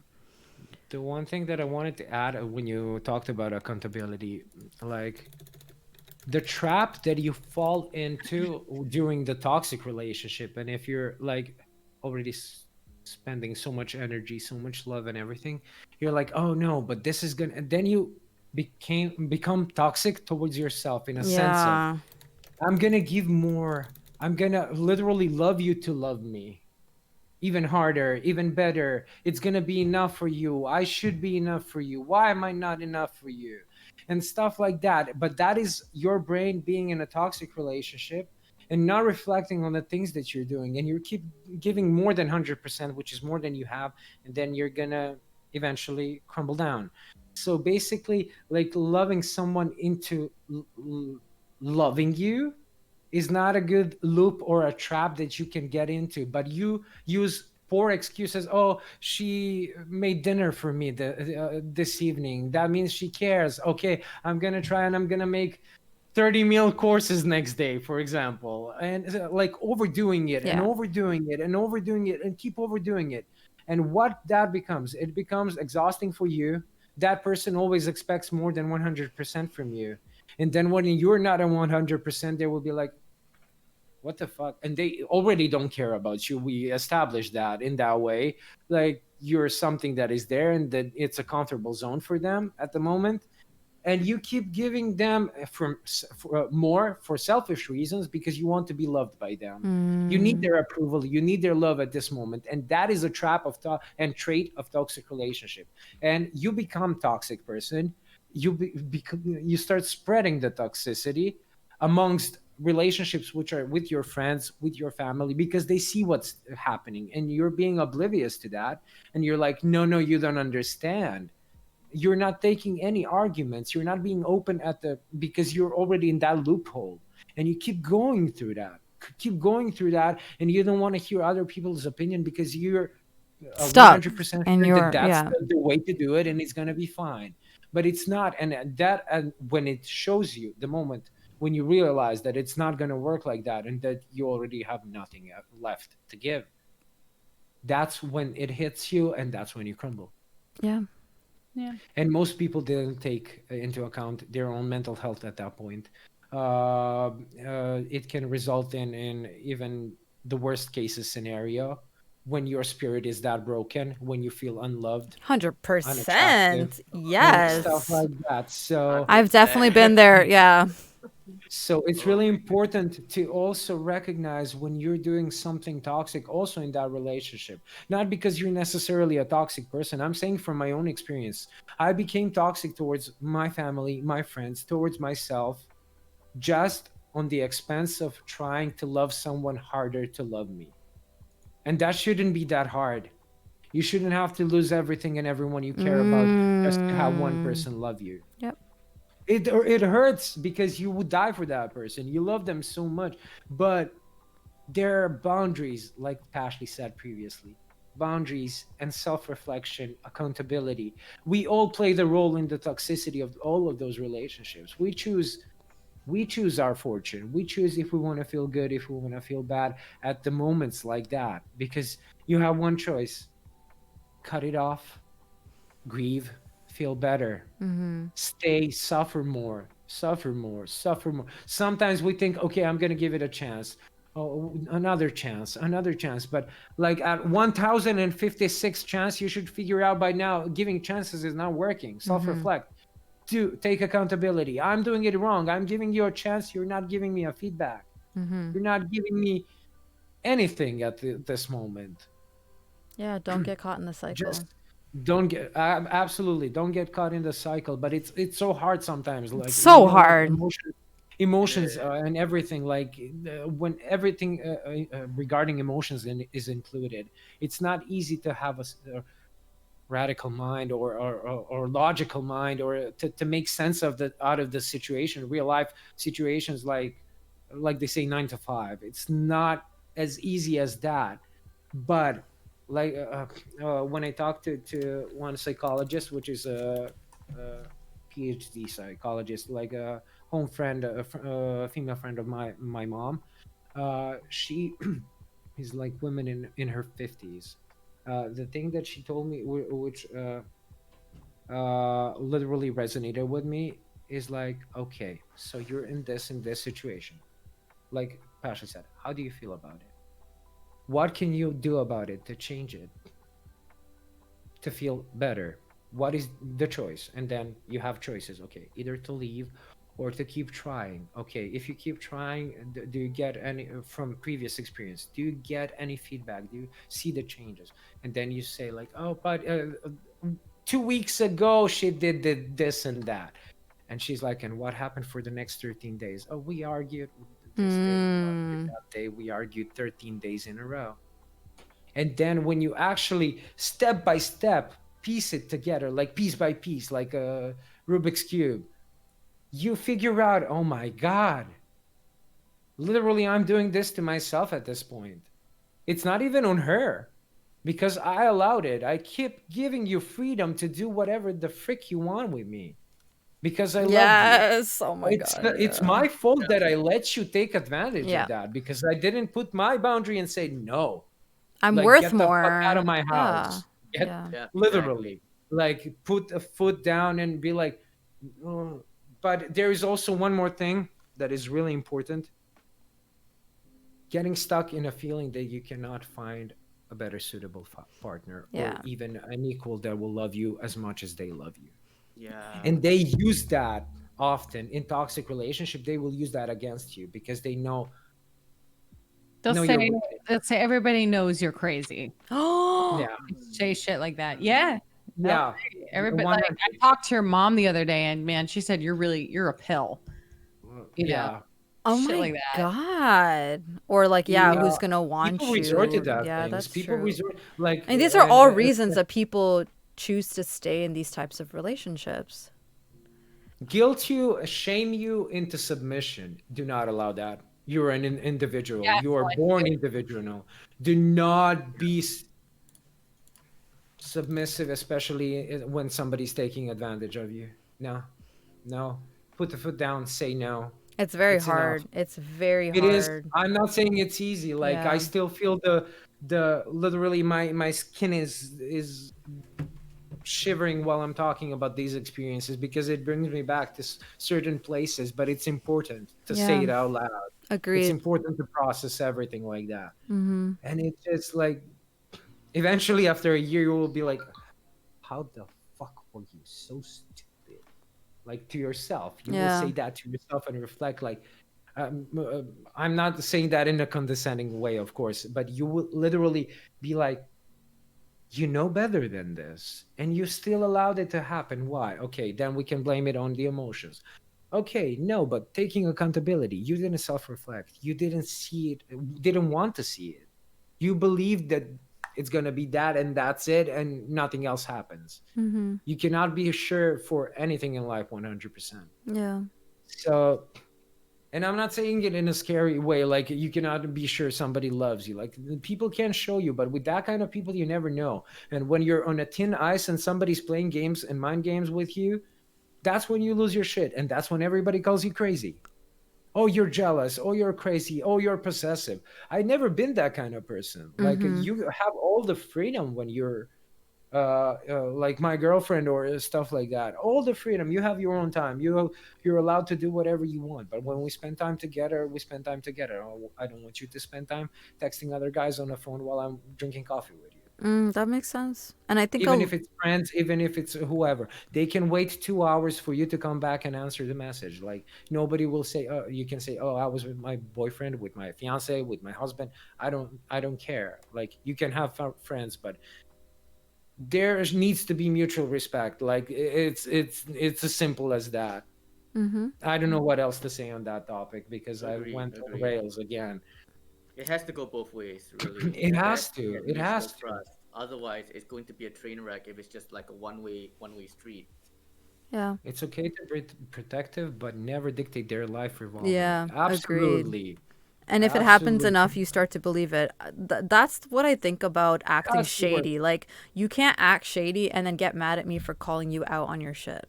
Like, Yeah. don't act shady and then I won't call you out on your shit. It's very simple. And then you're crazy. You're paranoid. Maybe because you're doing things that are making me feel that way or seem Crazy that and way. paranoid. And then you check Yeah. the Right? messages Like, once. You get the courage to check the messages finally, and then you're like, I'm out. This individual who I was like, and I don't even know what the fuck to call it, but he was like, it was a long distance situation.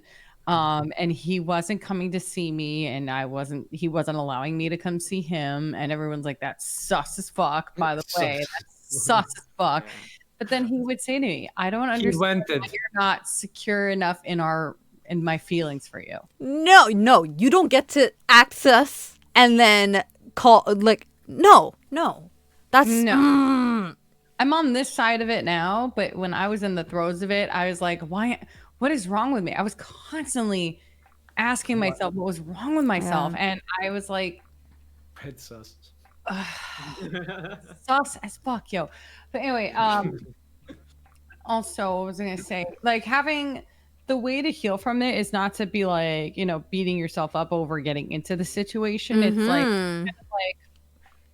you remember the things that like make you happy again, and like what makes Brian happy is sitting and watching sitcoms. I like playing video games and kind of remembering those things about yourself. Like, I like taking baths before bed or shower, like remembering those things that like fill you up, because the emptiness is what keeps people staying. Like, that's why Yeah. people stay, because they're so empty. yeah.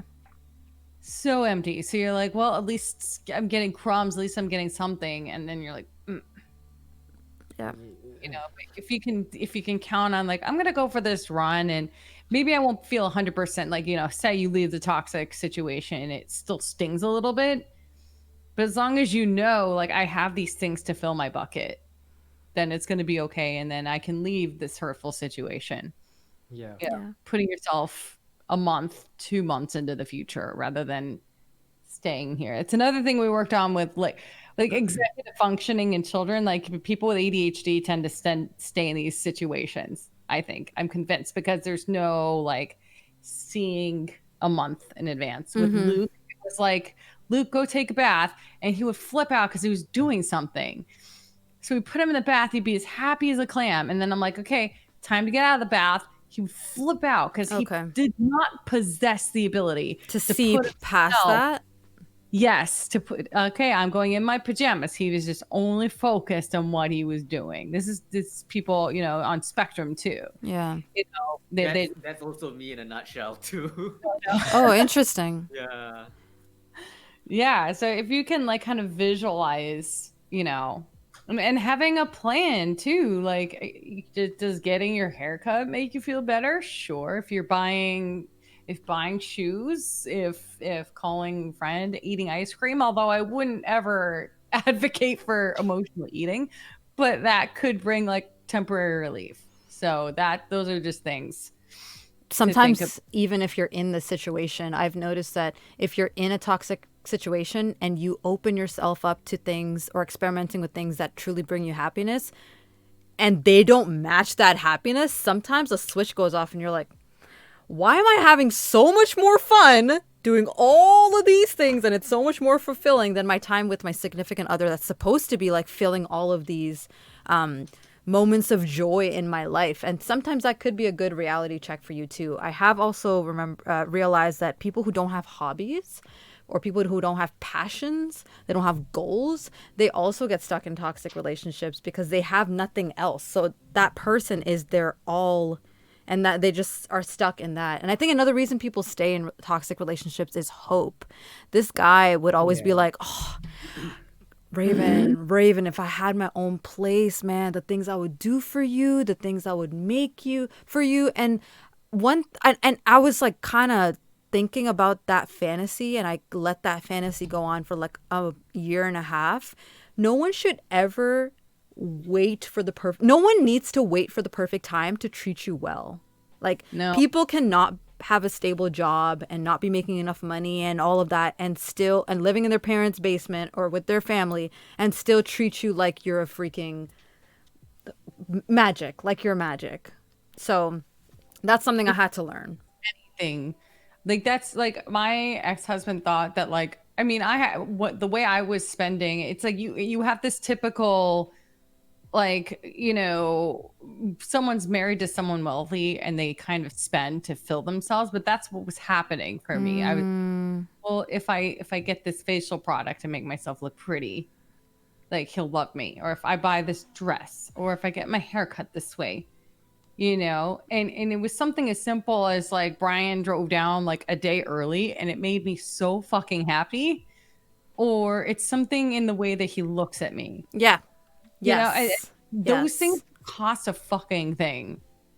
Like it doesn't. So I know there was just something. It's not just me, like I need to buy things to make myself feel better. I mean, it was just a coping mechanism, you know. Like I have a whole closet full of clothes. I wear like, you know, 40% of them.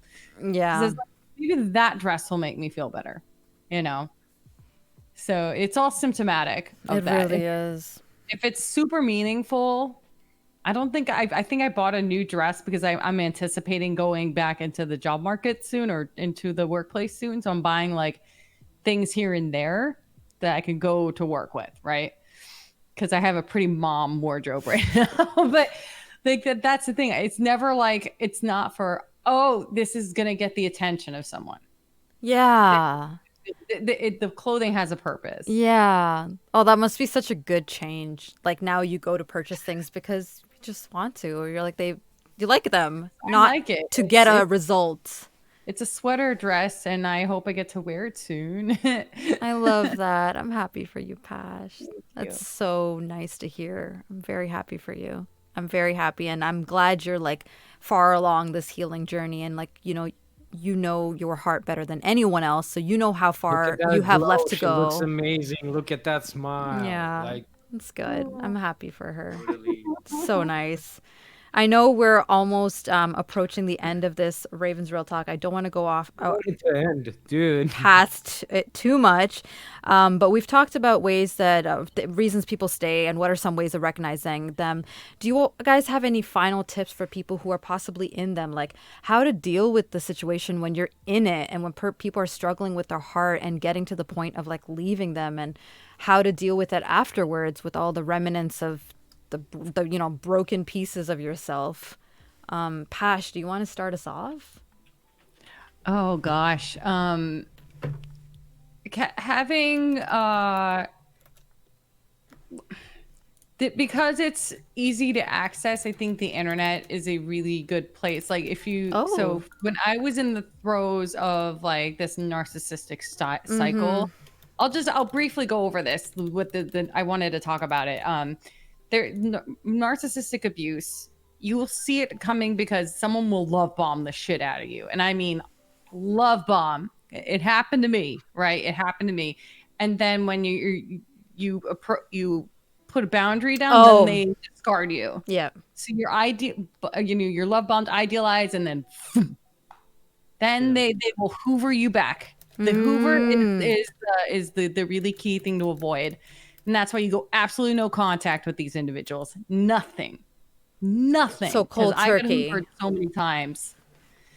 Yeah, because but anyway, so finding people who are struggling with the same thing as you, or finding people like me, finding the Twitch Sings community neutralized this individual, neutralized him, and it neutralized my ex-husband. For the part, finding people who cared about me, getting back in touch with the things you care about. Neutralize their effect on you? Yes. Okay. Yes, because this guy was like, playing the same bullshit with me. And he's just like, I was thinking about cats, and no, I was thinking about you. And I'm like, first of all, you don't know cats, get out of here. But anyway, And then he started like he was I don't know, Boiling you my can feel blood. many ways about this, but like he he's a person who really flips out when you give like an okay response to something, when you're like, okay. He's like, what? You know, and I could feel the fight starting. So I just hit the block and that was it. I'm like, okay, I'm gonna go sing a song now. I'm gonna go into this Twitch sing stream. But Or how long did he know you for? at that point it had been a year. That's still a long time. Like there's some people. So okay, I'm not a fan of okay responses either, but if Right. I'm with a friend or if I'm with someone who's like that's just how they talk and they don't mean it like okay, they're not rolling their eyes when they're saying it. It's literally like a acknowledgement. You just got to deal. Like that's a very small thing to be like, "I'll compromise." Behave like an adult. Yeah, I'll be like, whatever. That's a Pash thing. Like, let her do her thing, right? Well, But it was something stupid. Like he had sent me this message to like another phone number. It was like me and another person named Ashley in his phone. My name's Ashley, by the way. So Nice to meet you. yeah, right. I was sus as fuck, yo. So yeah, I was a little bit off put by this, and it's like, okay. So for me, there was that element of it too. Okay. I was like, So as soon as I felt it coming on, I'm like, nope, block. Have not heard from him since. Good for you. You were like, this is the first signs and I'm out. I do not want to have anything to do with it. Nope. So like, I just love remember, that. like for me, singing has always been a huge thing for me. And getting to like YouTube and the internet, I mean, you'll find some negative elements there, but like, you know, finding these videos about gaslighting, about Yes, educate yourself and everyone, educate yourself. Yeah. yeah, I mean, don't get into the cycle with it too much. Like, I need to watch my gaslighting videos because there's the acknowledgement, and then you're saying like, okay, now I'm gonna spend time on myself. I'm gonna go for walks. I'm gonna sing. You know, maybe not Twitch sings in a couple months, but maybe you know. But sometimes just knowing what to call it, like you just told me what I've been struggling to identify for so long, the mercantile mentality. Now I can go and be like, oh, I'm not crazy. This is a thing. This is a thing. Like people do this. Exactly. So yes, don't go down the hole, but also like educate yourself. I didn't even know the term for gaslighting just till like last year sometime. But it's a thing. It's so common. So many people do it. So I love that you mentioned that. Go educate yourself. Look on the internet. I wouldn't have said that. So thank you for saying that. Yeah, that's a great tip. Thank you. What about you, Johan? I guess for my case, especially with the friends who guilt tripped me as well, one of the reasons why people still stick to them is because of their standing and their fame within that particular community as well. So it's more like, oh, I want to hang out with the hip, trendy, cool kids, you know.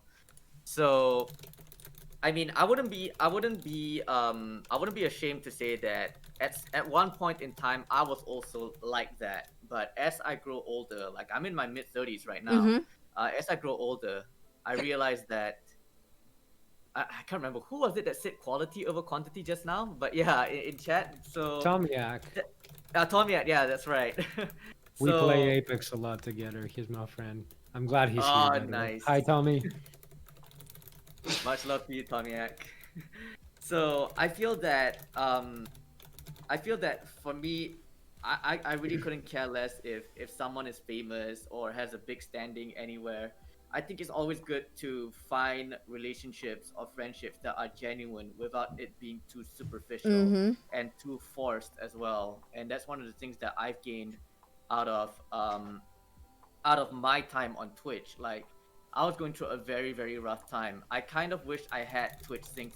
I kind of wish I would have gotten onto Twitch Syncs as well, but the problem was that I didn't have a desktop PC at that time because I didn't realize how much of a good investment that would be in the long run until like last year when I actually got a PC of my own, got into Twitch Syncs, suddenly get it, and when I took part in my first Dare to Duet last December, week 20, I came out of it feeling the happiest I have ever been, like genuinely happy in God knows how long. And it's sort of like it made me crave and desire more. That's why I joined, like, Take the Mic or Fan Jam Slam or any of those or Party to Your Diet and every one of those other um talent shows or competitions. And then later on, earlier this year also, I said, I want to add more to my content. So I decided to do Just Dance, Mm-hmm. not knowing that there's already a community which is also just as equally encouraging and equally supportive and equally loving as well. And being part of like the Twitch things and Just Dance communities, and then of course doing No Small Part, which reinvigorated my love for acting and theater again. It has kept me it's kept me going in such a way that I feel a lot happier than I was in the last 3 4 4 5 years as well, because now I'm doing something that is not just out of my comfort zone, but I'm meeting a lot of amazing people um who are actually they like everyone has a very different mindset, because we live in different countries, we grow up with different cultures, different mindsets. So it's always good to have a wider perspective from a lot of people that you don't normally interact with, Yeah. because they are from a different background as well. So I think the biggest takeaway from for me is that, and this has always been my case, because I'm always been a bit of a thrill seeker as well. Never never be afraid to just step out of your comfort zone. And if you feel like there's something that you need to seek, something that you need to look for, if you're feeling really down like I was last year trying to seek out happiness, Yes. seek out as much as you can until you actually find it. And I think with you guys, I found my source of happiness. And it's gonna be, I know people are saying things like, oh, but Twitch things is going to be gone next year, but I'm like, well, we still have other content, we still have other ways to still keep in touch with each other. So Yes. as long as we maintain that relationship and friendship with one another, I think it will be good. And once you have that friendship, once you have that relationship, and you really, really cherish and treasure it so much, do whatever you can to not let it go. Because once you let it go, it's gonna be very hard to, and it's okay if you end up letting go and you want to move on to other things, but it takes a lot of time. So if you're the type who's not very patient and you just want to dive into it without being able to critically think of how this will affect you in the long run, it's um it's always better to stay and just ride along with it first, until it gets to a point that maybe it's time to move on and do something else.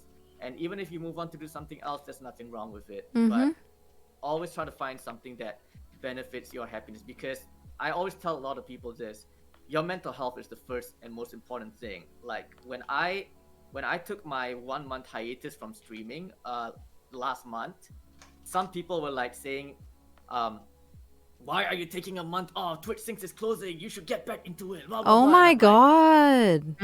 I love Twitch Sings. I love what it has done for me. I love the fact that it has connected me to so many amazing, beautiful people in my life, right? That I consider friends in my life as well. But my mental health is much more important. Like, Amen. I can't Mm-hmm. just continue singing and streaming when I'm in a very, very bad mind space. I need to take a step back and try to heal myself up first before diving right into it. Yeah. If I continue on, then burnout and all of these things will happen, and then it becomes and then I will start crashing and burning, and then things will get bad.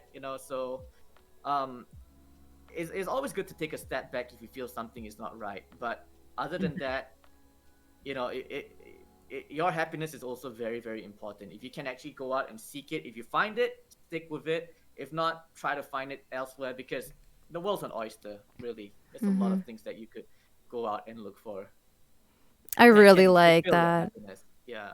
Searching for happiness. That is such a great tool, I think, to um, identify like, let's just say you're not noticing the red flags and you're looking past them and all that. When you experience true happiness, like Johan said that he found in the Dare to Duet competition, and it kind of becomes like this hunger that you go and seek. For me, it was when I started streaming, the happiness that I got from streaming, I was not getting it from that person. And I think that helped me get stronger to make the decision to leave him, because I thought to myself, if I'm sacrificing a couple of hours out of my day to go and spend with you, you better be matching that level of happiness that Twitch gives to me. And if you don't, you're not worth it. That might sound rude, but you're not worth it. If you can't even match that, you are not Agreed. worth it. Agreed. So for me, Agreed. right? Okay, thank you. So find your happiness. Find something that makes you happy. Find something that's yours. That's just yours. For Pash, she said it's singing. For Johan, it's singing, performing. For Very Fan, It was singing. It was I don't know singing. what it is anymore. you're gonna I find love your music. thing. You'll find I it. mean, You'll I love find your music thing. Still, I still am singing, and that's what like that's my way to went. Like literally, There you all go. the emotion, everything that I have. The only way I can let it all out and not let it trouble me anymore is through song or songwriting. Like that is gonna be. I never want to pursue it as a professional career or be like a huge musician. I don't aspire to that. Like that is not my calling in life, and I know that. But I feel the music. I love singing, and I would probably write a mean song eventually when I decide. Like, but that is like having that as a hobby and having that as an opportunity, and not having the weight of career as it used to be, is so liberating because you have your own Mm-hmm. options, your own terms. Nobody's also toxic workspace environment. Oh We didn't yes. even cover half of it. We didn't even Oh Mm-hmm. mention it. That's I should do one of Like, just run. workplaces. That is the first one we need to Yeah. talk about. Like, you're not getting paid enough. You're not doing what you love. Run. Find another. Yeah. Even if another one you don't like, maybe it's a better boss. Like, just keep finding something that can provide for your so you can provide for yourself financially and actually work towards something that can maybe Make you happy. develop your career or make you more happier or stuff like that. It's important to have ambition and aspiration. Do not let that dime out. Do Mm-hmm. not let anybody bully you into submission, and Yeah. not work on that, because self accomplishment is really huge part of the life. Yeah. Yeah. Yeah, Oh, I and haven't worked in an actively office improving environment in a yourself. long time, so I kind of forgot Active, about yeah, toxic like workspace. Yeah. And I yeah, actively that, and that's why Johan, what he said was so important. Like that yeah, seeking that happiness that can really help, I yeah. think, in healing from not just toxic relationships, but any kind of bad relationships that you've been through in your life, and may even help you recognize the relationships once you're in them, because they're not making you happy. And I think another thing is developing or self-reflection. And I know we've said self-reflection so much, but it's so important. It We is. all Totally have our is. own issues that we're like working through, right? Absolutely. And if we have And at least all of certain, mine. right? We have certain so certain things in ourselves that we haven't figured out yet, but if we take that into the next relationship, that can sometimes really lead to the death of that relationship because we can't hold our own, right? And sometimes the other person's not strong enough to hold us along with them as well. So we need to fix our own shit sometimes. Some of it, yes, we all go in with our own baggage, right? But sometimes it might be too heavy for the other person. So I think this actually a great place to say what Hot and Sour said. How much of your responsibility do we have to change someone, though? Is that fair to yourself or the other person? And I think at least my answer to that is the most of the onus is on that person to heal themselves and fix themselves and work on themselves. But you can definitely help them or be a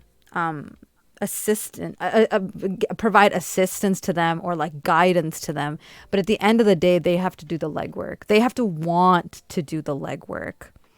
Never skip leg day. Never skip leg day. Oh, But you cannot change them, and I believe people can change if they want to. You cannot make someone change. They gotta want to do it for themselves. So those are my 2 cents of like how to recover for them, And how to also, deal you with cannot them. love someone into changing No. themselves. Yeah, that's Oh, a great one. You Do not cannot try. do that Do not either. try. Yeah. Believe me, don't try. And I think Pash not fun. mentioned the greatest thing of like the best way to get out of a toxic relationship once you've realized that you're in really deep and like this is actually a toxic relationship, just like no phasing it out, like cut it because they will try to drag you back in. They will try to drag you back in. Immediately, yeah. No contact. No contact at all. As hard as that is, no contact. Cold turkey. If I mean, I would suggest that for like any normal relationship, but like That one for especially- sure, yeah. Yes, it's not like cut it off with everyone that you ever dated, like or the types that you dated previously, or that you or any one of us will date in future. But if you recognize, I will call them psychopathic traits and manipulation, or anything related to toxicity of that sorts, cut it off, run, pack your bags, move to another country, buy an island, or change identity, do whatever, just provide yourself a safe space and heal, because it's really important. You will only get damaged further and further, and nobody wants that. Yeah. Do you have any closing thoughts? A very fan of like how people can get out of those kinds of relationships or heal or recover from I them. completely agree with Pash on that. Like, cut it cold turkey, no matter what, and as soon as the sooner the better for you. Yeah. The one thing that I would say about healing is give yourself time to grieve. Oh, Do that's not so expect to be- good. do not expect to be like, it's like losing a person that, like, forever, like death. It's similar to that. Exactly. It Because is. you're losing a person you loved, but not in a way that they're, so it can be even worse, because it's not that they're not physically there anymore and you can do something about it. So it also has that omnious effect, pull back. So allow yourself to grieve. Limit the contact immediately. Limit the contact. Try to heal. And the only way I knew how to heal at the moment was singing sad songs. Yeah. Uh, Damn, we've all been watching there. watching anime, watching TV shows, playing games with friends. And I didn't want to be like seen in public, so I cut that out. I had friends over and we watched like movies or I TV love shows. that. So It's nice. easier than going into the public, and that's one of the things that helped me a lot. Like, I didn't want to be seen in public. I didn't want to be aware of social existence. I didn't want to have my triggers for social anxiety to go off in that, for example, in that moment. So I was like, I know I'm wonderful. Let's have it like a hangover party. Let's watch a movie. Let's have popcorn. Let's drink ourselves to till passing out, and stuff like that. Like, or I mean, it's all what it is. What it is like. And You knew your also what- boundaries, though. You knew yeah, your of boundaries course, of healing. That's what. Yeah. So, and the biggest part and the one that is most important to me was training, fitness, like anything Oh, related, yes. gym, Yes. exercises. That's a happy Like, chemical. So I therapeutic. got into CrossFit, like into the cage CrossFit here. First one that is open in Serbia was open in my hometown. Nice. I've been there for 4 years, and it's never.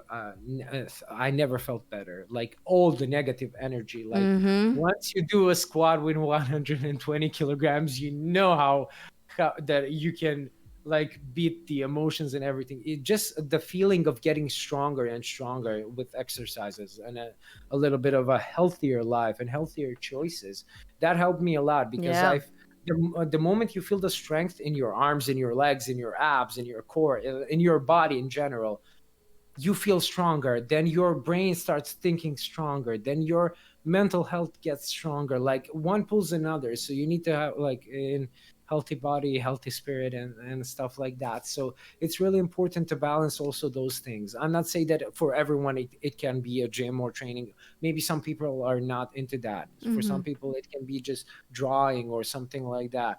But for me, I pretty much, ever since I was 3, 5, I was into sports and explored, like, from soccer to hockey to basketball. I trained everything at least for a year or so, because I wanted to explore more. The moment yeah, building yourself back up, literally, yes.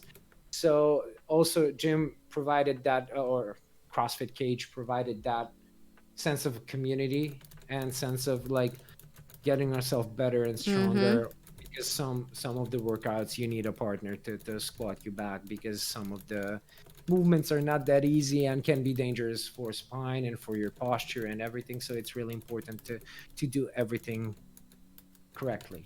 Thank you guys. This was such a great conversation. And I know we just scraped the tip. I know there is so much more to be said. But I'm really trying to honor that 9 o'clock. I know I'm a little bit Yeah, ahead yeah. of it. I'm so sorry about that. All But right. thank you guys. This was wonderful. Thank you.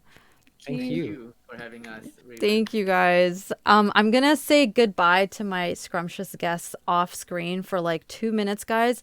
If you are gonna be here, awesome. Thank you for being here. If you are not and you're leaving, I appreciate your time. Thank you so much for making us part of your night. Thank you once again to Johan, to Pash, to Very Fan, and thank you to everyone in chat. For all the hosts and the subs and the gifted subs. I appreciate it. I will be right back, but please help me say goodbye to these damn scrumptious guests. Bye, everyone. Bye, Chad. We love Good you. night. Much love. Bye. All right, guys. Hello, hello. I am back.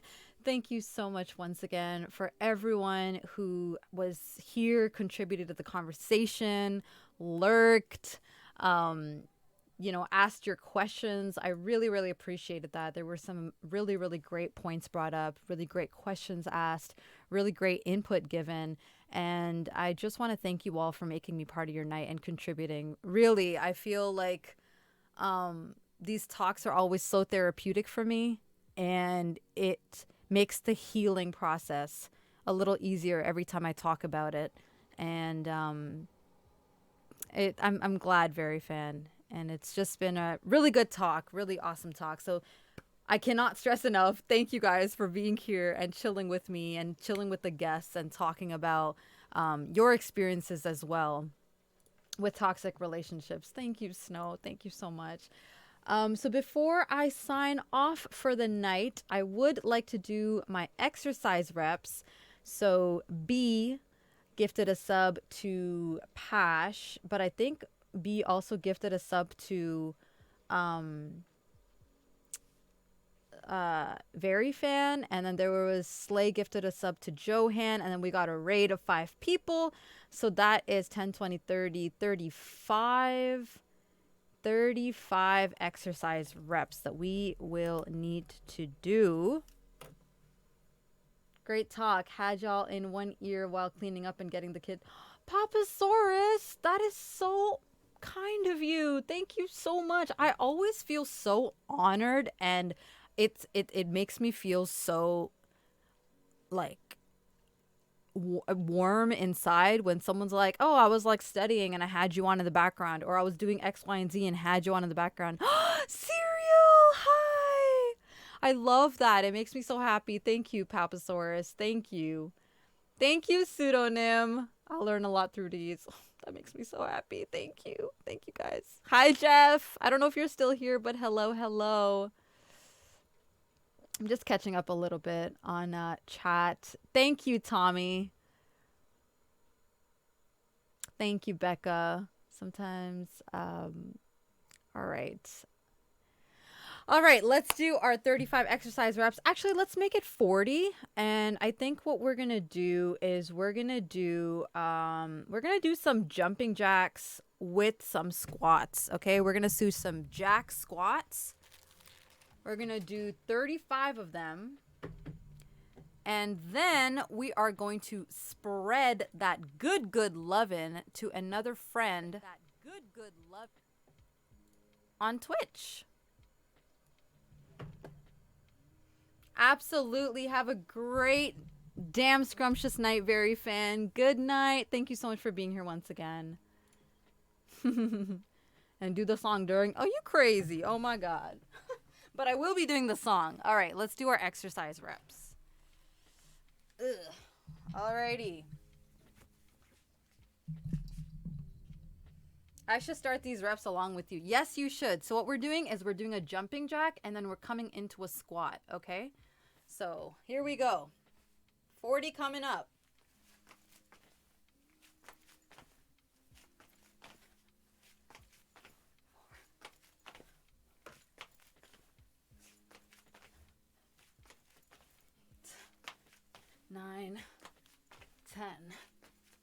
11, 12, 13, 14, 15, 16, 17, ooh, 18, 19, 20. Oh, it hurts.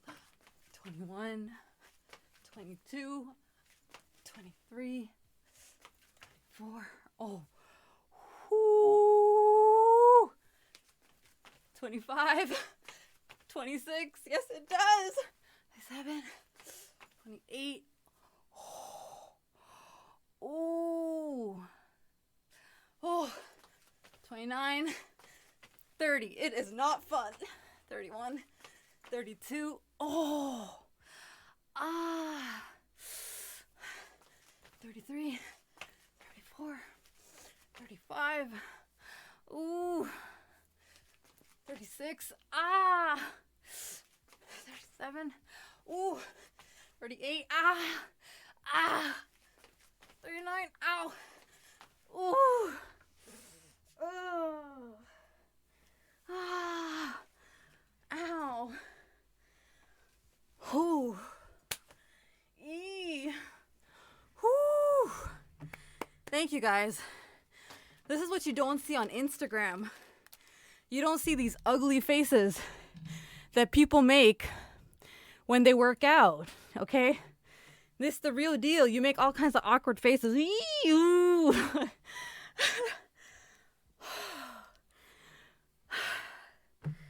What's better than some real faces of pain after some Ravens real talk? Are you fitter now? I mean, my thighs feel stronger, so it must have worked. You know it hurts when you say every vowel. That is so true. That is so true.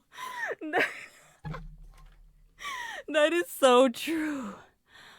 Oh, that's so funny. That is so funny. Oh God, Johan, you know what song gets me every time? Cake by the Ocean. Dude, this one? Oh my God, my thighs gone. Gone. Gotta have them power thighs. Yeah, I gotta like squeeze in a totally non-pervy way. I was gonna say I gotta squeeze heads between them, but y'all gonna take it in a nasty way because you're gonna be like, why is someone's head down there? But I was thinking the wrestling move, okay? All right. All right. Oh, Rasputin. The fact that you even will, I bet you go down there and kick your feet up. Nah, B. That's amazing. But I just wanted to say once again, thank you, Brandon. And thank you, Slay. And thank you, Miles, for that support of my channel. Thank you, guys, for the gifted subs and for that raid. And, excuse me, before I end my stream, I gotta do the song. I gotta do the song. And for those of you who are new here and don't know what the song is, boy, am I sad for you. Boy, am I cringing on your behalf. Boy, oh boy. So this song is a song that I created for my channel. Okay? I created a song for my channel, and it started as just a couple seconds, and has turned into a freestyle session. And it's really bad. It's like never good. It's never good. So y'all ready? Exercise bars. Yes. Okay.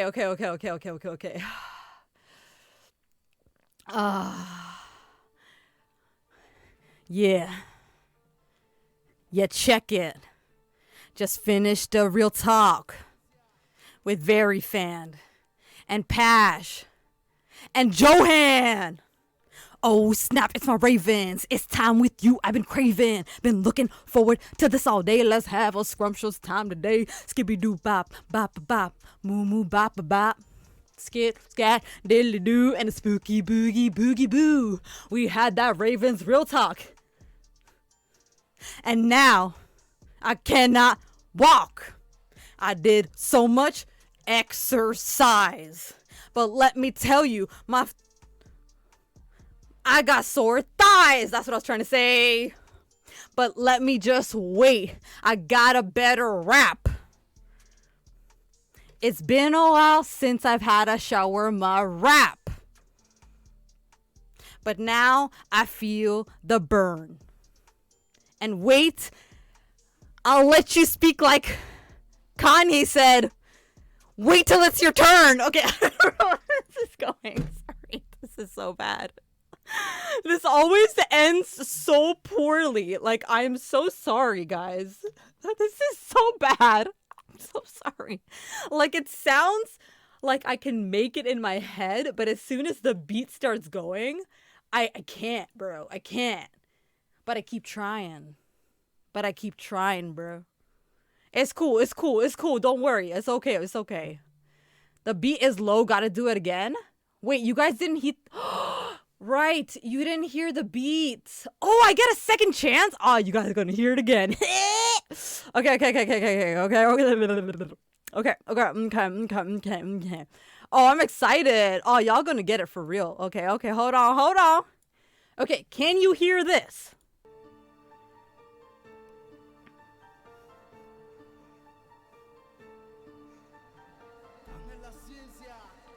I'm not ready for this heat. Okay. We in it. Till the beat starts. We're golden. All right. Yo, settle down. All right. Double take coming. Second take coming.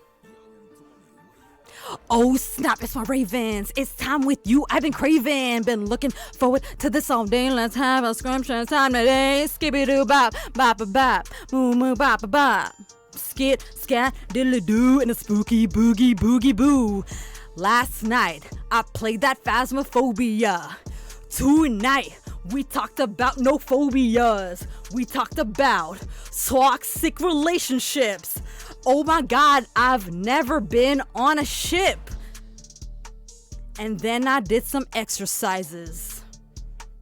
But last night we did no exercises. 'Cause I forgot. No, don't call me a thought. Okay? No bad language allowed over here. I'ma whoop you so hard, you gon' shed a tear. I did some exercises and now my legs hurt. Oh my God. Call me Hillary Bird. Who is Hillary Bird? I don't know. All I know is that my thighs freaking hurt. They are burning like my toes. Yeah, my toes on fire like these. That doesn't even make any sense. I mean,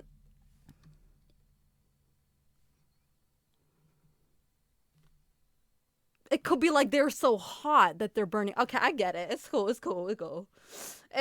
That was cringlicious. I loved it. No bad language. Oh, you guys are funny. The scatting has me crying. Well, I'm really glad that I made you guys smile and laugh. This might have to be the highlight of the day. So every day what I like to do is when I stream, I like to do a clip of the day. This might have to be my clip of the day if I swalk sick. If I nail the timing, which I unfortunately haven't been able to do lately because I have had some sync issues. So hopefully I have no syncing issues. So this might have to be the clip of the day. But yeah, I will be doing a highlight reel, a quick tings highlight reel of today's Ravens Real Talk. And then the actual VOD will be uploaded to YouTube probably tomorrow end of day. And if you guys would like to continue the conversation and you have more questions or you want to share your experiences, let me know and I'll create a channel for it in my Discord. Actually, there already is a channel for it, I think, in my Discord. No, I'll create it in my Discord. I usually just create a topic conversation. Like last time I created one for infidelity because people wanted to continue the conversation on infidelity. So I can totally do that. And everyone is more than welcome to join my Discord. There is a Let's Get Deep channel in here where people kind of just talk about things that they've been struggling with, whether it's school, relationships, friendships, parents, like midlife crisis, whatever it is. Feel free to join in the conversation and just put your thoughts there. It's a very safe environment. I'm very blessed to have an amazing community that doesn't judge you and they don't make fun of the things that you post in there. People will actually try to help you and be like, why do you feel this way? How can we help you? Like, how can we work through this? So I'm very blessed that I have, excuse me, a community like this. So yes, once again, you are more than welcome to join. And let's find someone that we can spread this good loving to. Yes, you do, pseudonym. Oh my God. I was so appreciative of someone who came on when they were going through some personal things and they just like poured out how they were feeling in there. And it was so raw and it was so real. And I remember looking at that and, you know, empathizing with that individual, but also thinking, wow, I've always wanted to create a place that's safe where people can feel comfortable talking about things that they're going through. And I'm so blessed to have had that kind of like dream come true. We're going to spread this good loving over to Kenneth. He sang a couple of Twitch songs with me, and he was just absolutely wonderful and so kind.